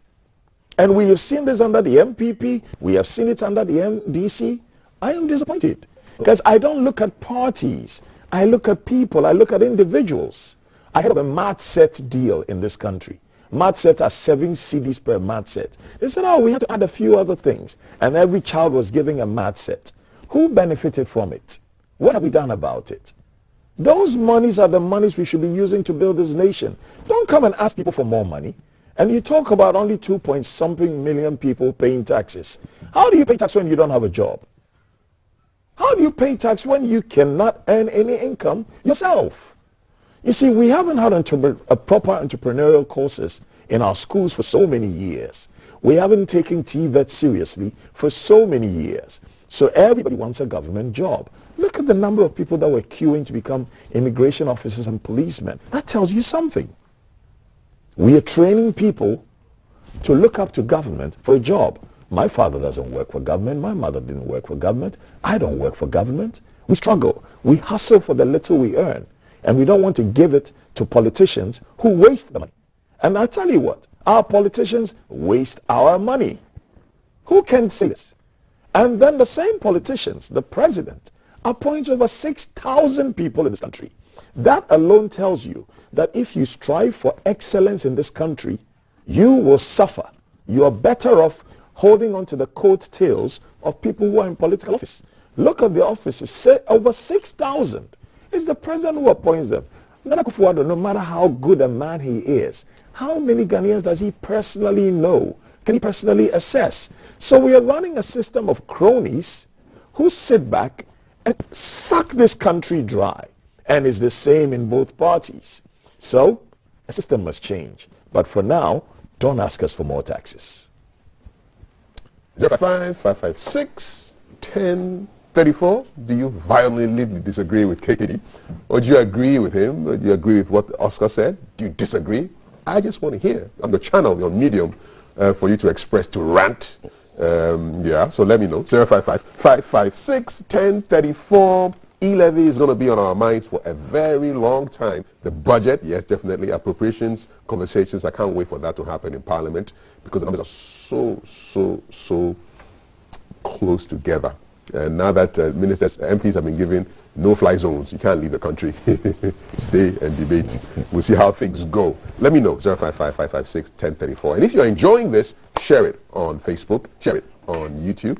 And I'm going to dive into the next story. This has to do with teachers and laptops. One teacher, one laptop.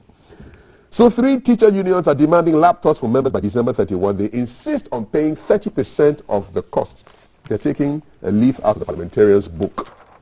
You know the vehicles that the parliamentarians are driving, they pay 30% of that. And government takes care of the other 70%. I think the teachers have taken that as a template. And they want that to happen. So these are the 3 teacher unions. NAT, which is the Ghana National Association of Teachers, National Association of Graduate Teachers, which is NAGRAT, and Coalition of Concerned Teachers, CCT. So they want their laptops to land. They are appealing to the government to absorb interest charges on the pre-financing component amounting to 30% of the funding, which was borne by the Ghana Education Service Occupational Pension Scheme. So the unit cost of the laptops, 1,550 cedis. And so they want to take 30% of that, and the government should pay the rest. And so details there. Teachers, if you're a teacher, let me know whether you're excited about this. Oscar,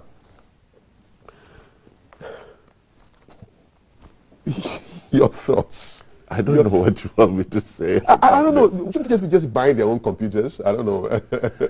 Pay them well to buy their own computers. Well, that's one way. Yeah. And I think teachers are probably the most underrated and underpaid. Yeah. And when you rate them in terms of importance, within our society, I think they rank probably much, much higher than any parliamentarian, to be frank with you, because that's where everything starts. Yeah.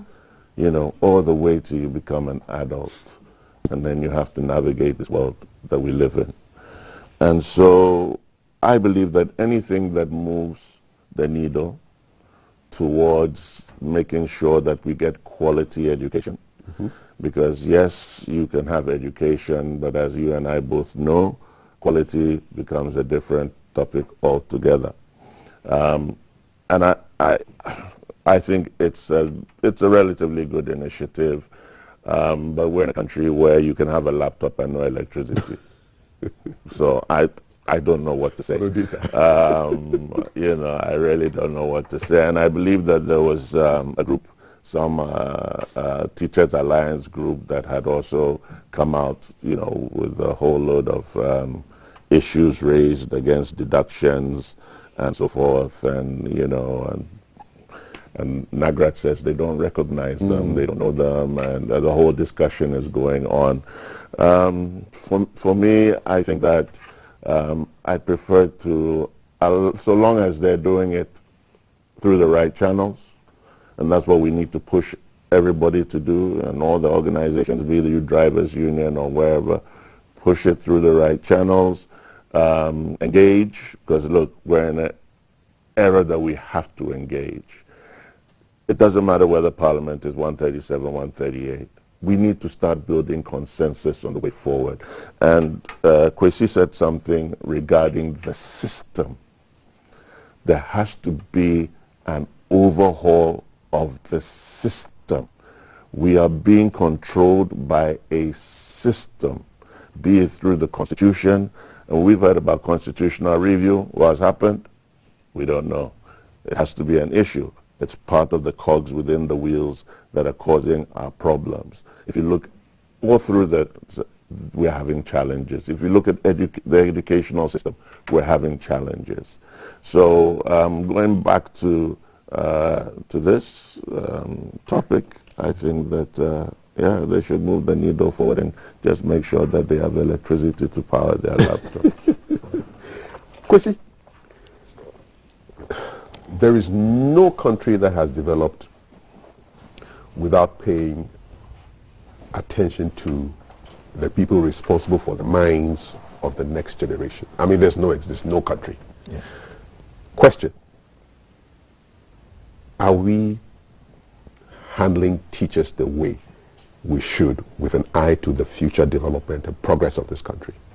I'm blessed to have a younger brother who's a teacher and a learning mentor, a behavioral mentor for children in the UK, and I speak to him a lot about education. In fact, he teaches me a lot about education. And a younger sister who's an educator, a fashion designer, and a mental health nurse. And they all talk about how the profession in the UK, in the Scandinavian countries, in Canada, in Singapore is very well respected, and it's very well remunerated as well. We've got to ask ourselves, if teachers are asking for laptops, is it fair? Me, personally, and I speak for myself, not my family, but for myself, yes. Why? It is a needful, a vital tool of their trade. For every class a teacher teaches, he needs to have a lesson plan. You know, when I completed my master's degree, and because I wanted to lecture, I took it upon myself to pay to go and study delivering learning to adults at the Westminster Adult Education Service. And I found you can't even go into a class to teach when you don't have a lesson plan, when you cannot tell what will be the outcomes by the end of that class. And if you can't get all the outcomes by the end of that class, what strategies and tactics do you have in place to ensure that those who fall behind, those who lag behind, will still get all those, you know, deliverables by the end? You don't expect teachers in this day and age to be writing those things with chalk or with pencil or with pen. And why are they asking to pay only 30%? I think it is fair. What is good for the goose is also good for the gander. But because of COVID, we all had to rethink all professions and vocations. and to ask ourselves, which ones are necessary?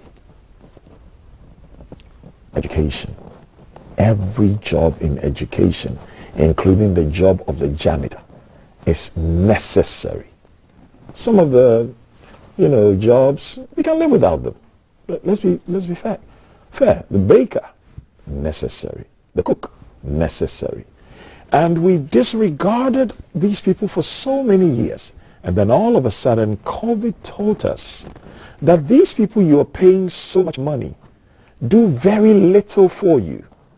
But they tend to be the ones who fight to be in positions of authority. And once they get there, human beings, being who we are, the self-preserving beings we are, tend to self-preserve first before they look out for anybody else. And let's be fair. Whether it's the beautician, the electrician, or the mortician, everybody goes into a job to earn an income. The people don't go there just because they want to do people a favor. Even doctors go into a job to earn an income. Of course. The teachers have gone into a job to earn an income. They are not well paid. Their terms of employment are not good. The people running the ministries that oversee the teachers are better looked after than the teachers. And even the tools of their trade, you cannot give them, then how do you expect them to work? So yes, I support the teachers. Let us find the money from the waste we have done over the past 20 years or so and provide them with these computers. But I am hoping that a Ghanaian supplier, a Ghanaian producer will be able to assemble those computers and service them in this country for the teachers. Because if you count the number of teachers in this country, I don't have the figures, I didn't look that up before coming, and you look at the number of laptops you'll have to supply, that means a whole industry is being opened for teachers and teachers to be. So if we are now going to have the Sankofa computer company, which is going to be said, I don't care who sets it up, I don't care if it is a friend or brother of somebody in government, if they can raise the money and do a good job, let them do it. So long as we can have probity, so long as we can have accountability, and so long as we can have clarity of purpose, let's do it. I stand for correction, but I think I heard that the computers are assembled here by a Ghanaian company. Fantastic. So I stand for... Fantastic. Okay. But the wigs for the lawyers are still imported. That worries me. Some British companies making money. For somebody who lives and works in England, where they themselves... That's what I'm saying. I don't have wigs. For somebody who lives and works in England, and a 100 crown, if you're deciding, said this thing is absolutely possible, and then you are still holding on to the coattails of this nonsense, it is as if we cannot think. What is wrong with us? It's a whole what is wrong with us? I had a chat. What is wrong with us? I had a chat with some lawyers on this, and they said, listen, the wig intimidates people when they come into court. And the stupid argument. The stupid argument intimidates the people who are in the dock. Is that Nasa KKD wishes suit, kaftan, suit, shirt, trousers. They are clothing for everybody, no matter where you come from. Try running the Olympics wearing your kente cloth. Let's use common sense in everything we do. 055-556-1034. We've gone from e-levy to wigs. But I love it. Life is like that. Random goodness and surprises everywhere you go. All right. Your messages are coming in 05556-1034. This is from Tema. Good morning. How can we be doing the same thing the same way and expecting this different results?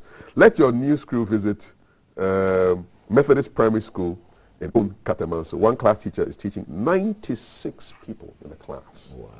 96. Wow. Jostling for space in the class by both teacher and pupils. It's an eyesore. More questions are coming in. More comments are coming in. Anytime we talk about corruption, we quickly have in mind politicians and their cronies, forgetting about institutional and corruption, citizens' corruption. Some individuals collude with politicians to cheat the state when it comes to procurement. If we are to tackle the corruption at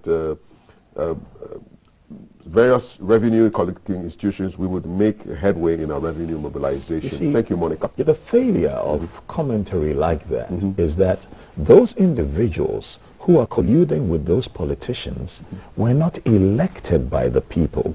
The ones you've elected are the ones you're holding responsible first and foremost. And then also, don't criticize other people outside your home who you hate when people who live in your home are doing the same egregious things. So let us hold leadership responsible. You know that old saying, the fish rots from the head. When we elect people into positions of authority, they don't immediately become brilliant. No. People were not so brilliant in school, they're still not brilliant. But they have chosen a certain line of work. Some people are very brilliant, they have chosen not to go into politics. Now you're in politics. I don't think your work, affecting the world is greater than the work of Alexander Fleming, who discovered penicillin. So don't think just because you've been elected into a position of authority, you have so much power and you affect the world so much. But those people who say, oh, every time you talk about leadership, look at the citizens, let me tell you what, if leadership is not stealing, it will be very easy to hold the citizens who are stealing responsible. Yes, say what Questions being asked by Kwesi here. Good morning. Are we taxing every single Ghanaian or just the working class? Well, you know the answer to your question.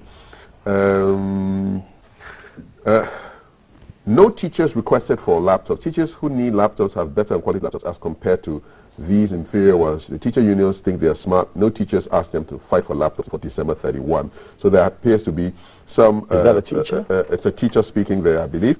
No, you don't believe? I think we should ask if he's a teacher. Kwesi, watching from Doma. Ghanaians, some Ghanaians are too brainwashed, and that's why there are crises. Not all government workers are businesses.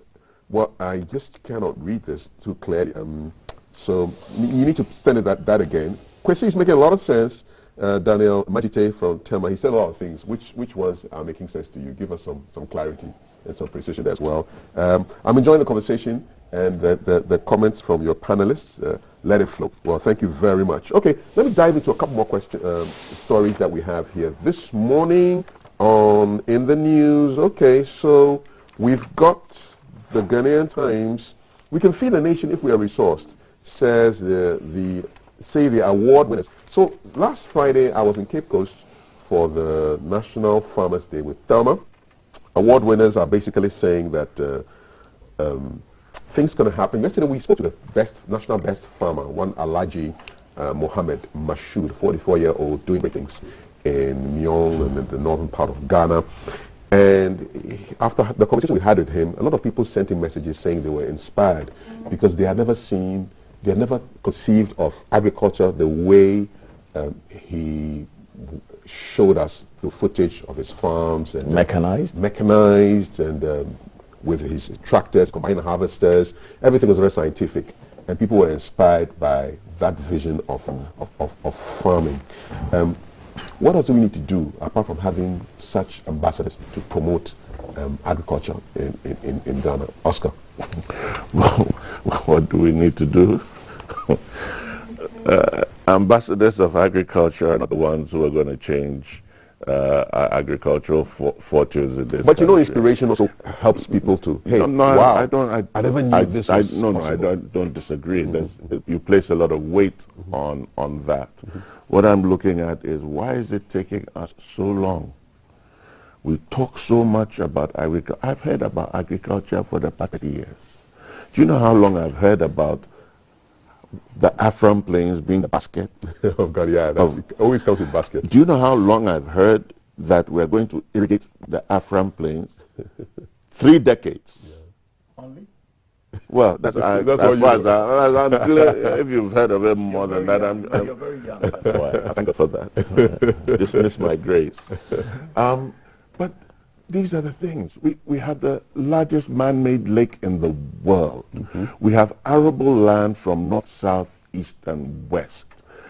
I mean, the world must be laughing at us today if we say that we have a food security crisis in this country. I mean, not only in this country but on the continent. doesn't make sense, especially when 70% of our people are agrarian.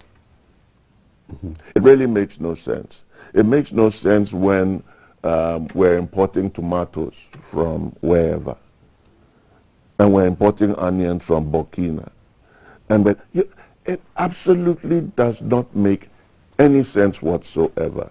And I think that governments have paid largely a lip service to the agricultural sector. Because look, no Ghanaian should ever be hungry with the God-given resources that we have. Absolutely no Ghanaian should be hungry. If you, and I ask anybody to cast their eyes 100 meters wherever, 360, and you will see either pawpaw, you will see coconut, you will see an orange, you will see mango trees, you'll see, but I mean, effortless. Or is it that in the midst of plenty the fool is hungry? Then we better advise ourselves. But I think that apart from it creating jobs for people, we should go back and make the agricultural sector really look sexy. You know why I said it should look sexy? Because every time I see anything regarding agriculture, I see a bunch of old people, wrinkled people, who do not look prosperous, who look like they're struggling in life. And if you want to draw the youth into agriculture, you're going to have to make it look a lot more sexy than that. And we know the kind of wealth that it generates. But I watched a program, I think, on this channel. Was it yesterday? Yesterday, the best farmer was here yesterday. Yesterday, yes. And we'll show some of those pictures. And there was an interest from young people wanting to do agriculture. Now the question is, how do they get the inputs? If a young person wants to start a 1 acre, 2 acre farm, forget that, how's he getting the land in the first place? How is he going to grow that business? Where's the access to finance, to the basic tools? How is it going to happen? Well, our best farmer never took a loan. His whole life, 16 years as a farmer. That's brilliant. He didn't take a loan. But that's brilliant. Yeah. But I think that we need to think through this a bit more carefully, and ensure that we empower the young people. We provide the support systems and mechanisms to empower them to really take this to the next level. Okay. And then when we're looking at the issues of industrialization and growing the agro business and all of that, there are a lot of opportunities there. Let's redirect our youth, but let's make sure that we provide them the necessary resources to enable us be able to feed this country. I don't see why any Ghanaian should be hungry. Right now, most houses have cemented their houses or tiled. Nobody is doing Operation Feed Yourself. Nobody. And I had a conversation with a taxi driver about 2 years ago, and he blew my mind. He said, listen, if all the people who have property planted fruit trees in front of their houses, the man who is coming to rob you is hungry. So when he sees the banana, he will chop it and go away. So maybe we should have a policy that makes sure that everybody grow a fruit tree in front of your house. No, there's actually a bylaw in parts of Accra which states that you must have some level of green in your property. It's just not being now there's artificial green. Natural green, I hope. I've seen actually natural green. Kikidi. So making a bit sexy. Well, I mean, I heard a lady give a speech about that. I think it was a TED talk, making agriculture sexy, and the brochures promoting agriculture and all that. That's nice too. That's all branding. That's important too. The first thing is I would like some academicians to speak to this national best farmer and structure a short course for him to run at university for the people studying agriculture and agronomy, and for him to go to schools to speak to people. Success stories inspire success. We need for those who are successful in their fields of endeavor, those who have attained success in the fields of endeavor, to speak to others. Very important. But let's say, whatever profession you choose to go into in Ghana, what assistance do you really get from government? I would say maybe we who studied journalism many years ago when the Institute of Journalism was under the Ministry of Information got some government support by way of the fact that our fees were not expensive. Our fees were not as expensive as those institutions, those tertiary institutions that were under the Ministry of Education. Because when Kwame Nkrumah set up the Institute of Journalism, the idea was to create this educational and cultural hub for the whole of Africa, to train minds that can interrogate, minds that can educate and inform. So what are we doing with regards to farming? What incentives are we giving to get some of our best minds in farming? And that brings me to something my father always says. He says it in Chi, but let me try a loose translation in English, because translation may not be so good, because they say when it's really beautiful, it's like a woman. When translation is beautiful, it's not faithful. When it's faithful, it's not beautiful. I don't think that's true, but let me try the translation. He says... I'm processing in my head. You're processing that. In French, it's la traduction comme une femme. Si elle est belle, elle n'est pas fidèle. Si elle est fidèle, elle n'est pas belle. Now, my dad says... Sorry, when Japanese. No, we don't have Japanese.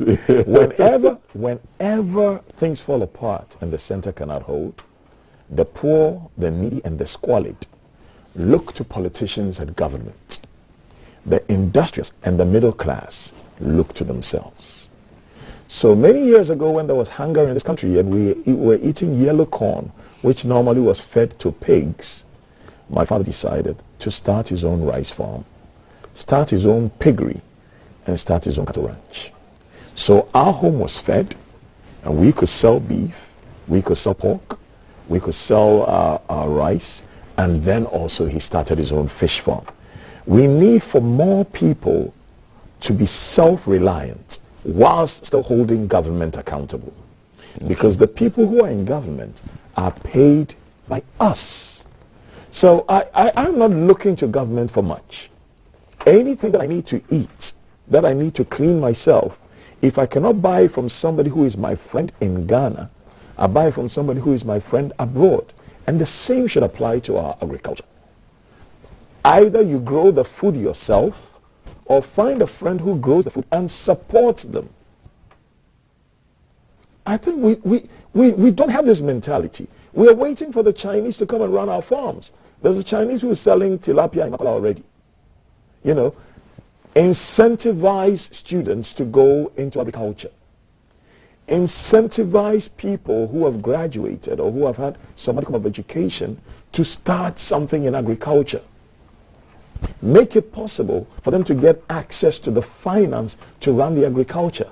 If not, we'll get to a point where planting will be so expensive, some people will have to join the cows to fight for grass. May that not ever happen. But those pictures you see were pictures from the National Best Farmers.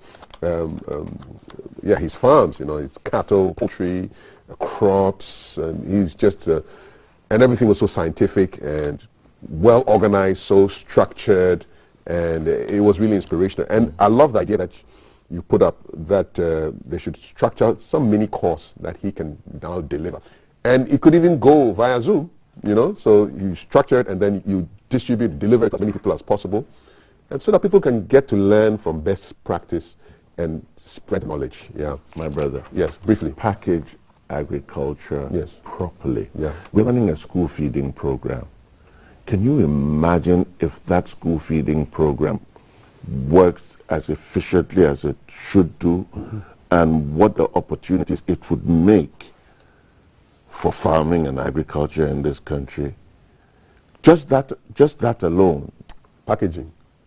That's all. That's all you need That's to it. do. That's why they say we want to make agric sexy. That's what it is. We have a shortfall in, we're importing fish, we're importing chicken, millions of dollars, $700 million in this, $500 million in this. What is wrong with that? And Chinese man is coming to grow tilapia. Yeah. And then Ghana man too goes to China and brings tilapia from China to come and sell here. No, lots of questions. This society, we have a serious problem at hand. We'll take a time out for now. take a time out for now. Now, what do you grow? What do you grow? Apart from my beard. Now, what do you grow? Oh, we have what food do you grow? Tomatoes. Okay. And we have yams, corn. I grow avocado, I grow plantain, banana, and oranges and lemons. Fantastic. So we should all ask each other. Operation Feed Yourself. The question today should be, what do you grow? You know what? Somebody will say, if I say Operation Feed Yourself, somebody will get the credit. So, what is wrong with us? But what do you grow? We need to go back to basics. Good questions. Valerie, what do you grow? No food actually, but flowers. Oh, nice. Hey, come on, Bedo. Go to the flowers and buy food. So, Valerie, go ahead. I think I'll take a key. I look for a small planted thing and start with maybe pepper, because I like pepper a lot, so maybe I might start with pepper. Right, he's talking about what's happening and what's not. We are still sticking with Alan. Remember, we were rushing out and looking at what traffic looked like around the Kimbu area. We are still staying with the shoppers on that stretch. And apparently, the shoppers on that stretch, on the sidewalks, have tickets, which enables them to sell on the sidewalks. My guy, Alan, will be behind me. He's on my screen shortly, and there is Alan. So Alan will be talking to the traders and some shoppers, generally gauge the atmosphere in that area. Alan, good morning again.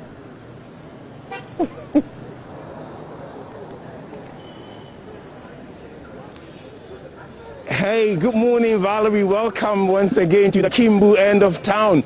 And this Kimbu end of town, you would wonder whether it is the market itself. No, this is the sidewalk permitted by the assembly for traders to trade. And their trading hours, we understand, starts from 5 a.m. to 8 a.m. It is not a free market. They actually have to pay for their stalls. They have to pay tolls. They have to get licenses and tickets in order to trade here.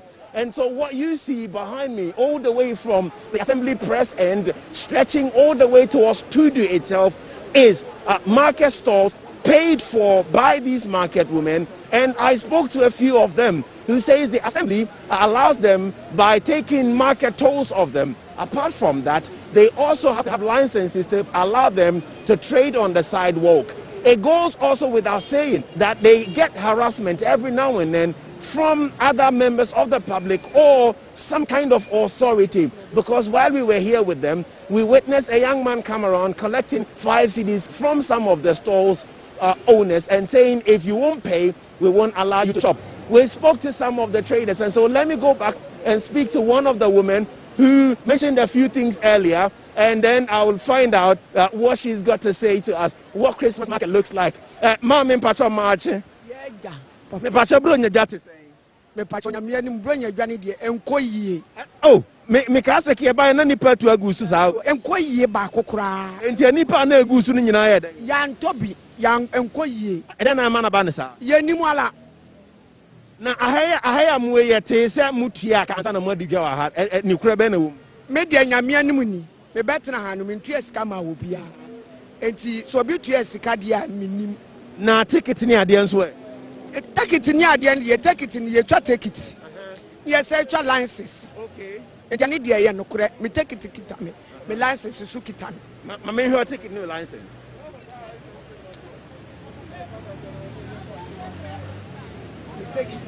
ayo etini mienu nyina na ya na nebo no edasai 20 Ghana no ebosumi ya na wotwe afimu ni nyina na masakwan se odi sa ticket be ya adwuma me da se atofo ni adwadifo eba monsu no nso ya na tsen market na nkasa enkoyie bronya na eba ni nyina de enti ko ni se Yapa regional minister chow.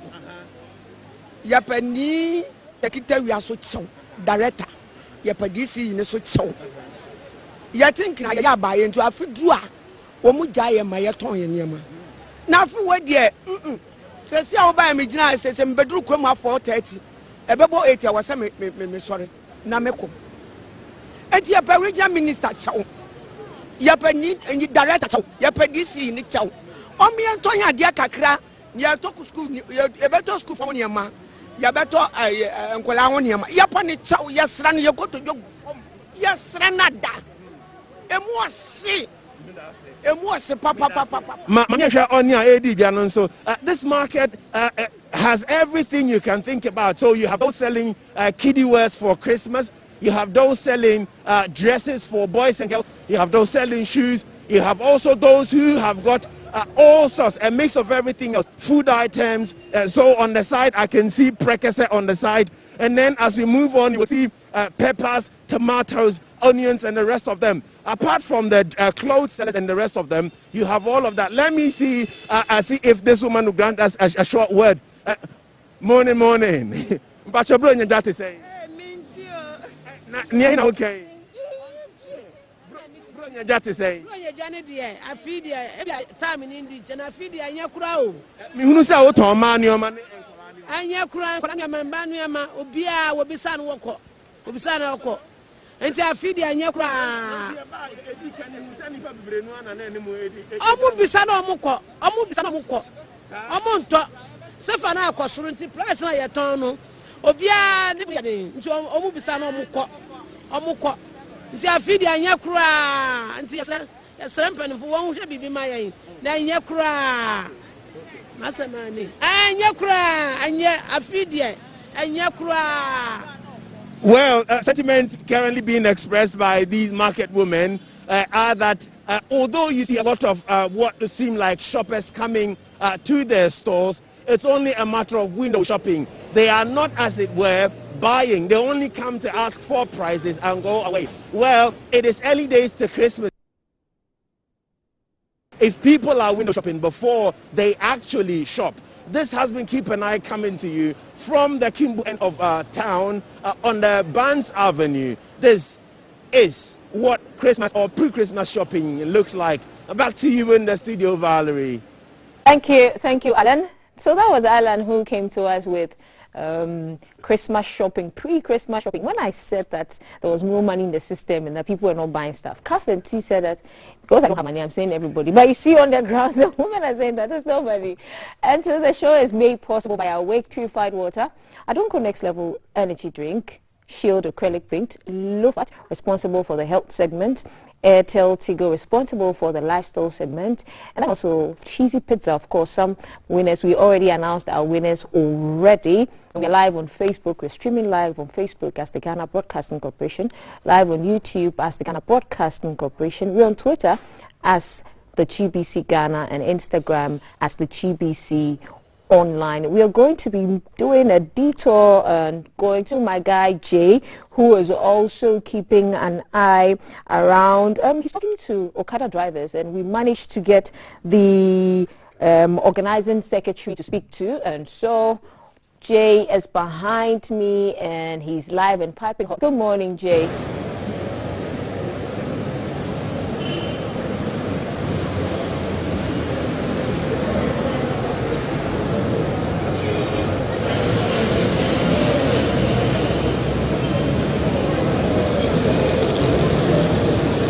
Yeah, I believe he's, yeah, he can. Thank you so much, Valerie. Good morning, everyone. Looking at Alan's report, Val and Thelma, if you ever need any kind of costumes, you know, you can take a walk on the Kimbu sidewalk and see what you can find. You never know, you may find an outfit which is very, very amazing. Anyway, so welcome to Keep an Eye from this side of town. I'm at the Kwame Nkrumah Circle interchange, and we are looking at the phenomenon that has been growing in the country, the transportation industry, for some time now. Indeed, when it first started, most people were not happy about it. Up to now, some people are still not happy about it. But it seems that it's something that has been added to the transportation industry, and it's something that's not part and parcel of us. I'm speaking, of course, about the Okada riders in the country. And this morning I have happened to grab a few of them, and we'll be having a little conversation with them and find out about the activities and their expectations for Christmas as well. I have with me the organizing secretary. He's in the person of Mustafa Abbas, who is going to speak to us this morning. Good morning, sir, and welcome. Good morning, sir. So I understand this Monday, for instance, you met with the police to discuss a few things. Can you give us a brief what happened when you met with them? Good morning once again, and good morning to the viewers. Let me use this opportunity to thank you too for having time for us. It's true. This Monday we met Inspector General of Police, IGP, at the headquarters. We do discuss a bit about our work and how challenges we are facing in our work. Let me say we discuss a lot about the work, and IGP too gave us a bit of cautions and advice concerning our work, how to be obeying the traffic regulations and how to drive, especially during the Christmas, how to ride safely, to be able to go and come and take care. Whether you are doing Okada or not Okada, since you are on the riding, you have to take care of wherever you are going. You just mentioned the traffic regulations. Most of the complaints people have about Okada riders is the fact that when they get to traffic lights, for instance, they don't stop. Whether they have passengers or not, they just go through traffic lights. It's like they don't want to use their brakes. And sometimes when you have passengers, you don't have a helmet for the passengers. What do you have to say about that? From the beginning, that has been our tradition. But gradually, we can see things are gradually changing because of the Okada Riders Association group we formed. Those who are with us, always we give them advice and training. Last week, we had a training with the speed limit and the national road safety. We have been teaching them, we have been talking to them, and by God's grace, things are changing. You can see now, it's not like before. Some are stopping, some are taking the road traffic regulations serious. But you see, just as any institution, you can't get everybody to comply with whatever the law is. Yeah. Okay, I see. I have your road safety man over here. I'll just like to speak with him. Please come. One of the road safety people who has been training the Okada riders is Mr. Morgan over here. Just like to ask him briefly what he has been doing for the Okada people. Good morning, sir. You're welcome. Good morning. So tell us how you have been training the Okada riders. What exactly do you do for them? Okay, for now, we don't have a special training ground for everybody since the IGP just came in to organize a very good, reasonable training for us. He said he will be doing it as soon as possible. So we too, we are just waiting for him to start everything with us so that we can just proceed. Because before, things were just not moving on very well. Everybody was just doing anything anyhow. But since now that the government is coming in, I think things is going to change. And then how we ride the motor or how the people ride the motor in the town, I think how they destroy other people's goods or vehicle, breaking their mirrors and other things is going to be limited because this all time will allow us for. But just before I go, it's almost time for Christmas, and I just want to ask, in terms of Okada riders, what are your expectations for the season? Our expectation is, as you can see, our work is not legalized. We can't openly draw any plan concerning our work.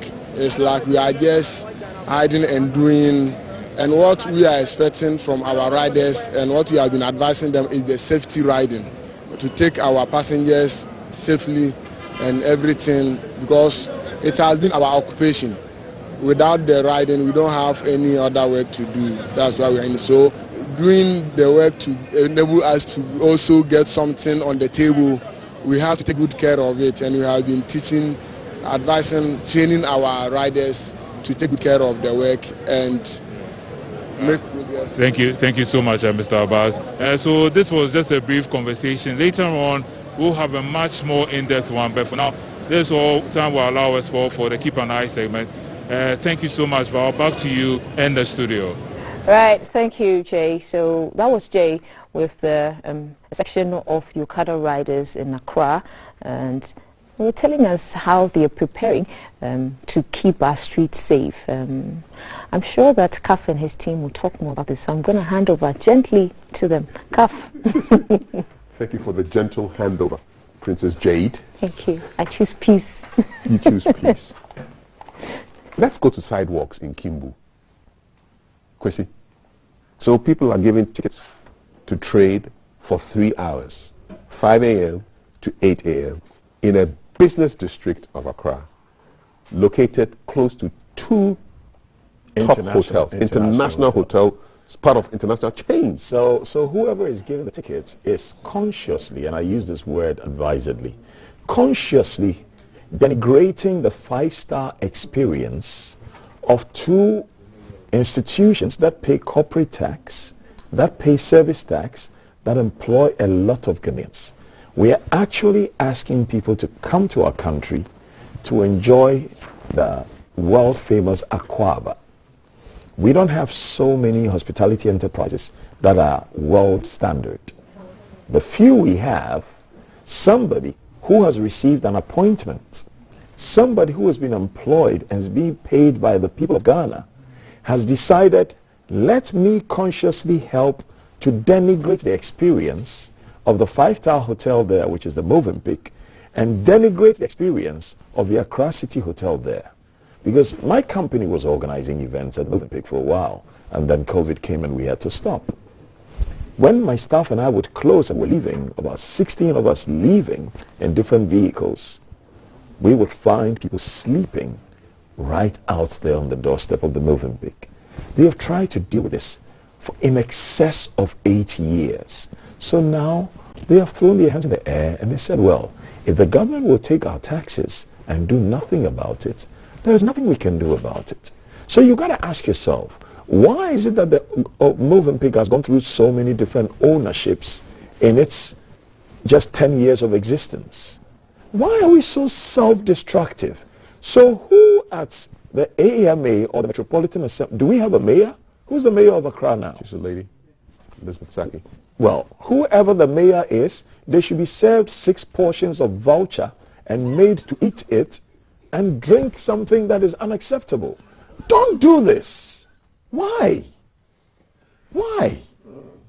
You're actually giving them money. It's like telling people, okay, this place, you can urinate here for 2 hours, but after 2 hours, don't urinate here. Your ticket is for only 2 hours. They cannot trade on that walk. Right next, in fact, this is the Movenpick, this is the Accra City Hotel, this is the Octagon. Every nation has to protect certain districts because those are the districts you show as your prime areas. Cantonments, prime area. Laboni, prime area. Osu, prime area.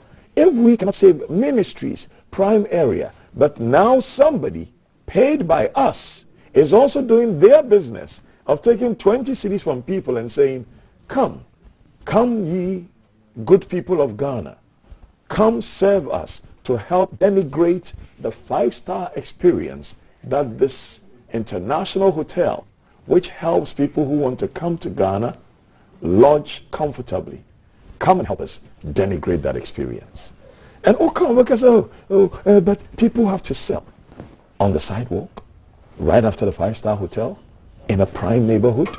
Why? Oscar. Why? My brother. Oh. Oscar, do you have any answer 6 why? plates of voucher for whoever is responsible for that area. They should spice it. It might taste nice. Listen, Oscar. I'm still sitting here very much a confused Ghanaian. Because there are certain things I don't understand that should never happen. As Kwesi said, the five-star experience, yes. But what has happened to our sense of decency? I don't know. You see, because this is not the only example of where high levels of let me look. When you get to the airport police station, in the media, there are signage. No hawking, no selling, no this. In the median, do you know where all the hawking virtually is done in Accra? Let me guess. In front of the police station. But the police buy their burkina from those people. No problem. They should buy. But when a visitor comes to the gateway of Africa, his first experience that he sees is the hawking in the median. Are beggars. As he drives out of the airport, he gets to the airport traffic light, he's confronted not with the beauty of the airport city and the beauty of Accra, but with littering, beggars, hawkers, and a mass of confusion. I don't get it. Everything must change.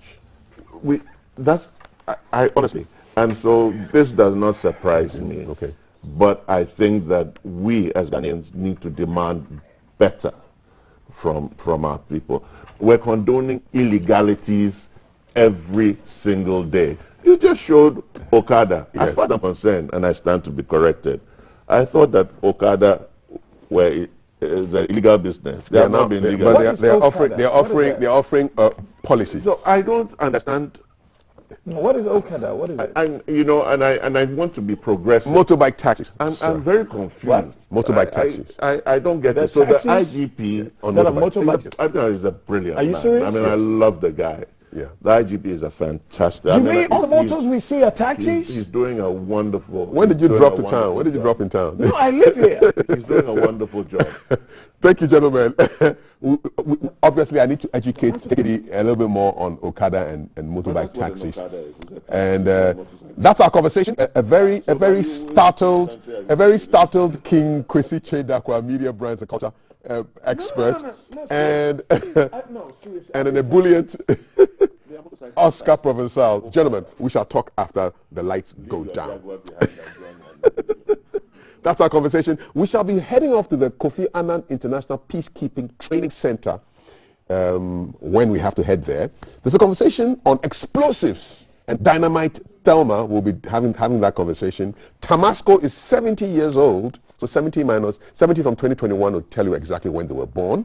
And Queen Elivava will have a royal chat with Princess Jade, a.k.a. Valerie. There's a lot more on today's show. Keep it coming.